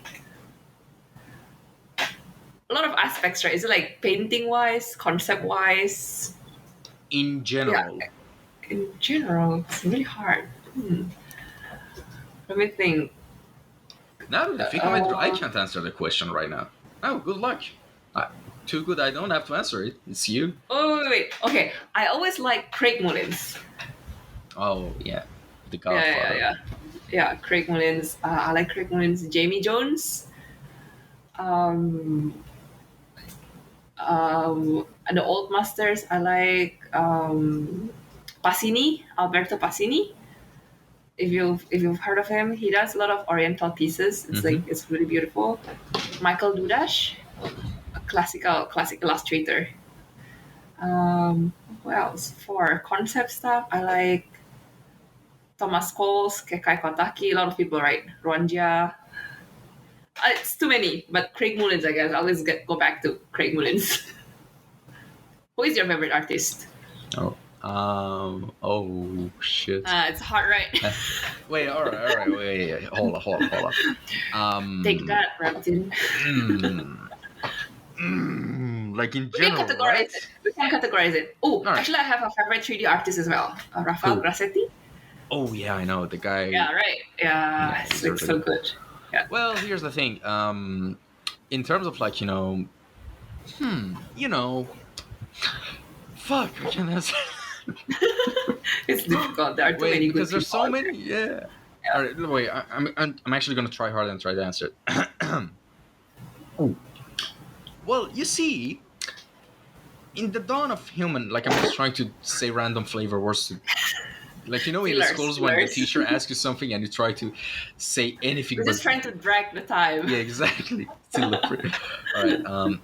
All right. In terms of like actually hard surface stuff, I really like Muhammad Attaran's works. He's actually one of my friends. He was on the podcast as well. Also, the new Indian guy I found his art surface stuff is good. I don't remember his name. I'm sorry.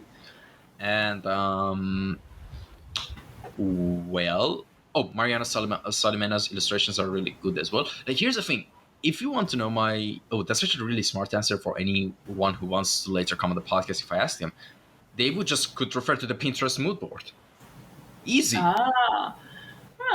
That's true. And you could But say, no, no, as answer, you can see, you can go check my like Pinterest mood board and you can just write the answers for viewers and you would just put the work on.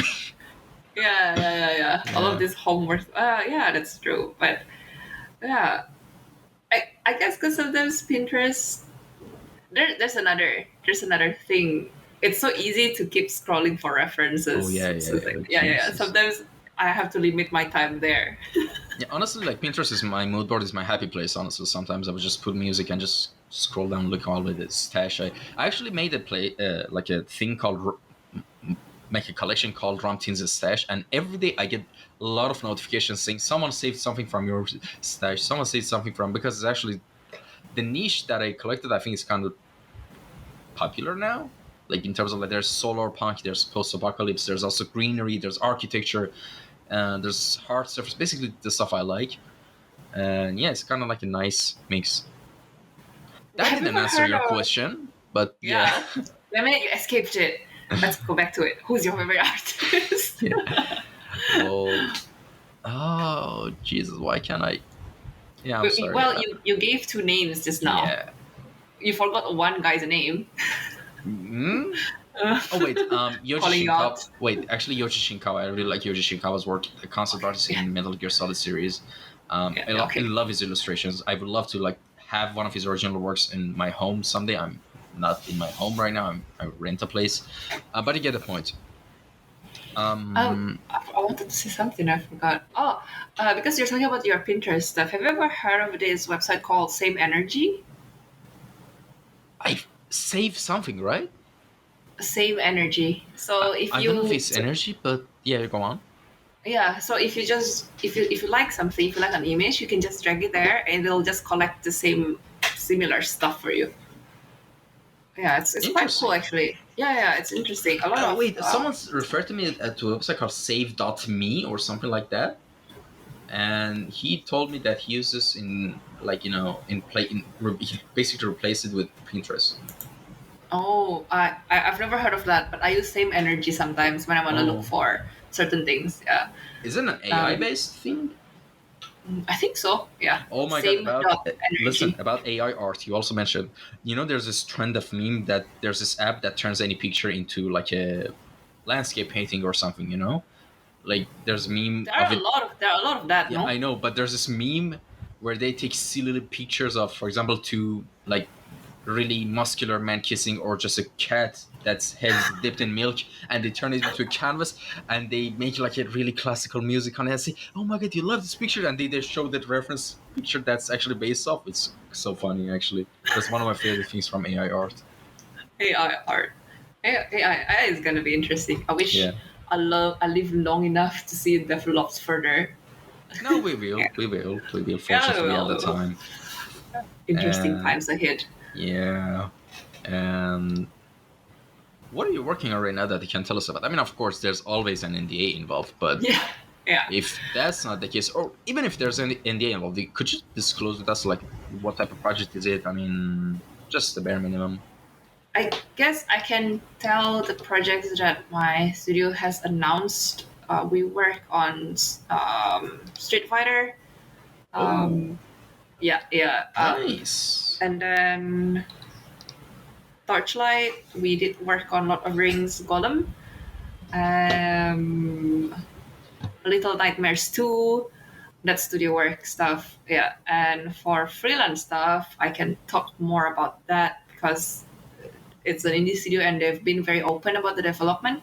So freelance stuff, I've been doing a lot of work stuff. Sometimes I'm doing AAA stuff, and freelance stuff, a lot of stylized Metroidvania side scroller games, which I enjoy a lot as well.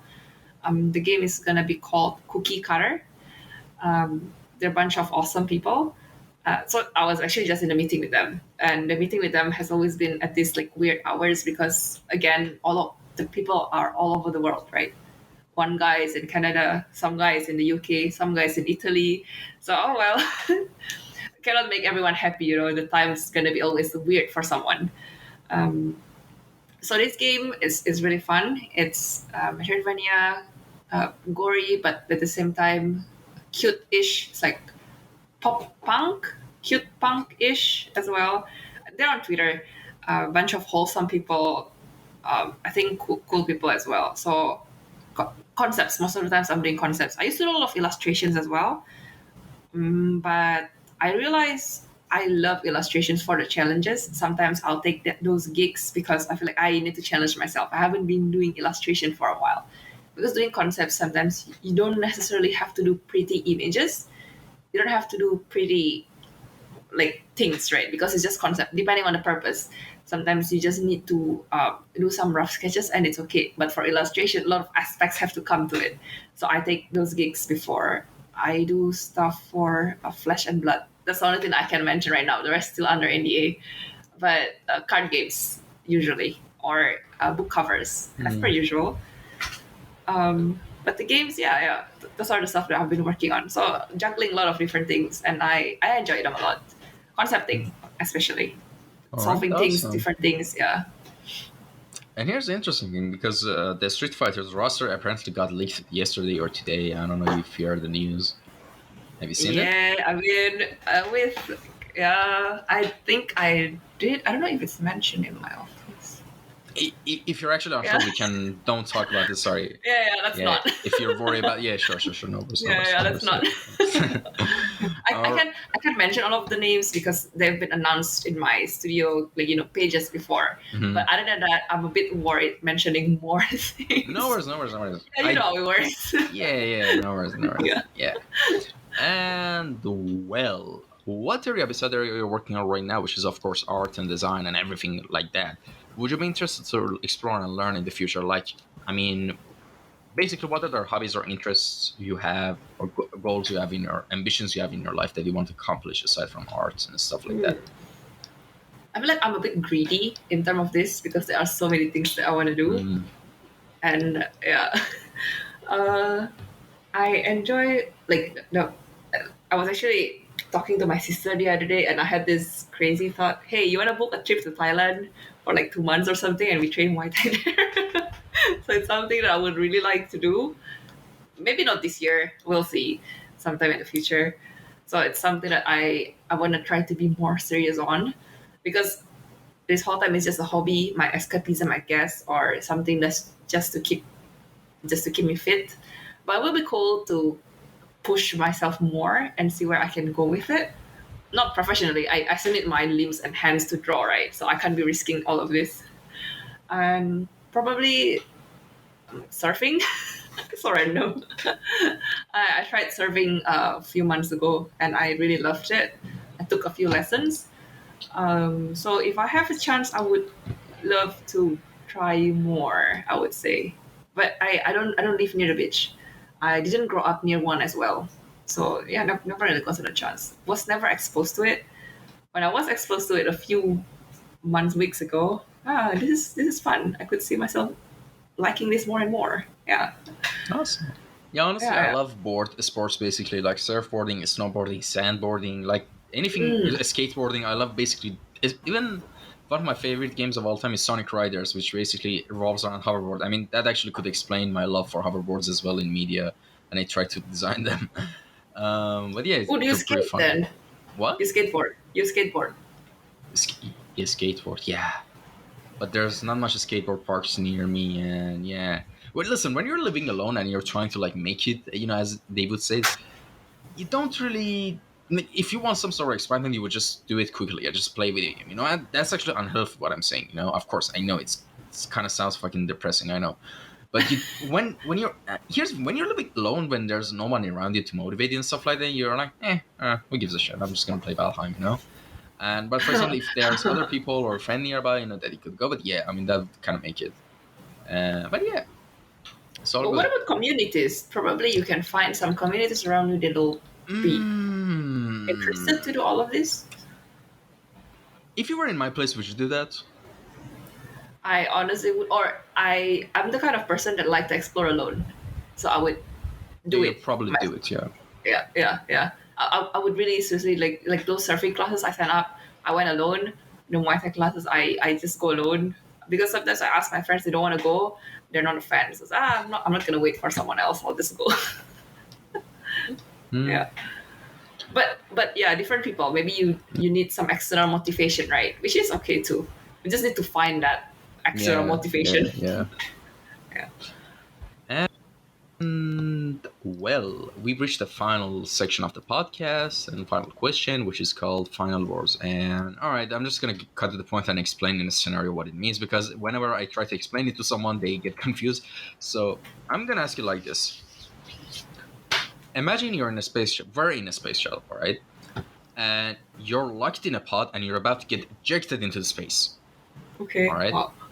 And we can see you from the glass that you're trapped and you're going to be sent, and you have like 2-3 minutes or something, or 4 or 5 minutes, just a limited amount of time. Yeah. And you realize that resistance is futile, so you calm down and realize this is the last opportunity I get to express myself. I could say anything right now. What would that be?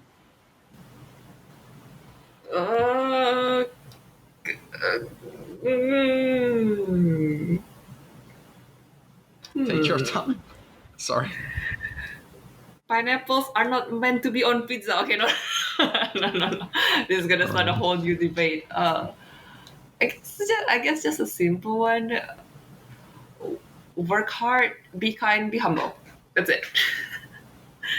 Clean, short. If someone asks me something, just that. I think work hard, be kind, be humble. So you might be wondering why there was a sudden cut during the episode. Well, if you're on YouTube and watching it, you clearly see that I've improved my looks. I shaved my beard. Yes, this is still part of the same episode, but the thing is, there was an issue with the Wi-Fi connection. So yeah, it cut out and we couldn't do the outro, and we had to reschedule for just this part for you guys. So I hope you guys are enjoying it. And by the way, where can people contact you if they had any questions? I'm quite active on Twitter, on Instagram, so feel free to reach me out and ask me stuff. All right. I don't bite, so approach me. All right, awesome. And I'm sorry about the internet connection once again. Oh, no it was result, not no Ramtim's fault, definitely from my end. Yes, 100%. All right. Oh. And all right then, thank you so much for coming by, and thank you to anyone who tuned in and listened to this episode. I hope you enjoyed it. By the way, if you like this episode, it's been like maybe the second or third time I say this during these 2 years. Share the episode around if you like it, because I like to grow. I need the podcast to grow, and the more eyes we got on the podcast, the more people who's gonna enjoy it. Like basic maths, And yeah, with that being said, take care everyone. I hope you enjoyed this episode. If there's any suggestions or critiques, let me know down in the comments below, or just send me a private message, is fine.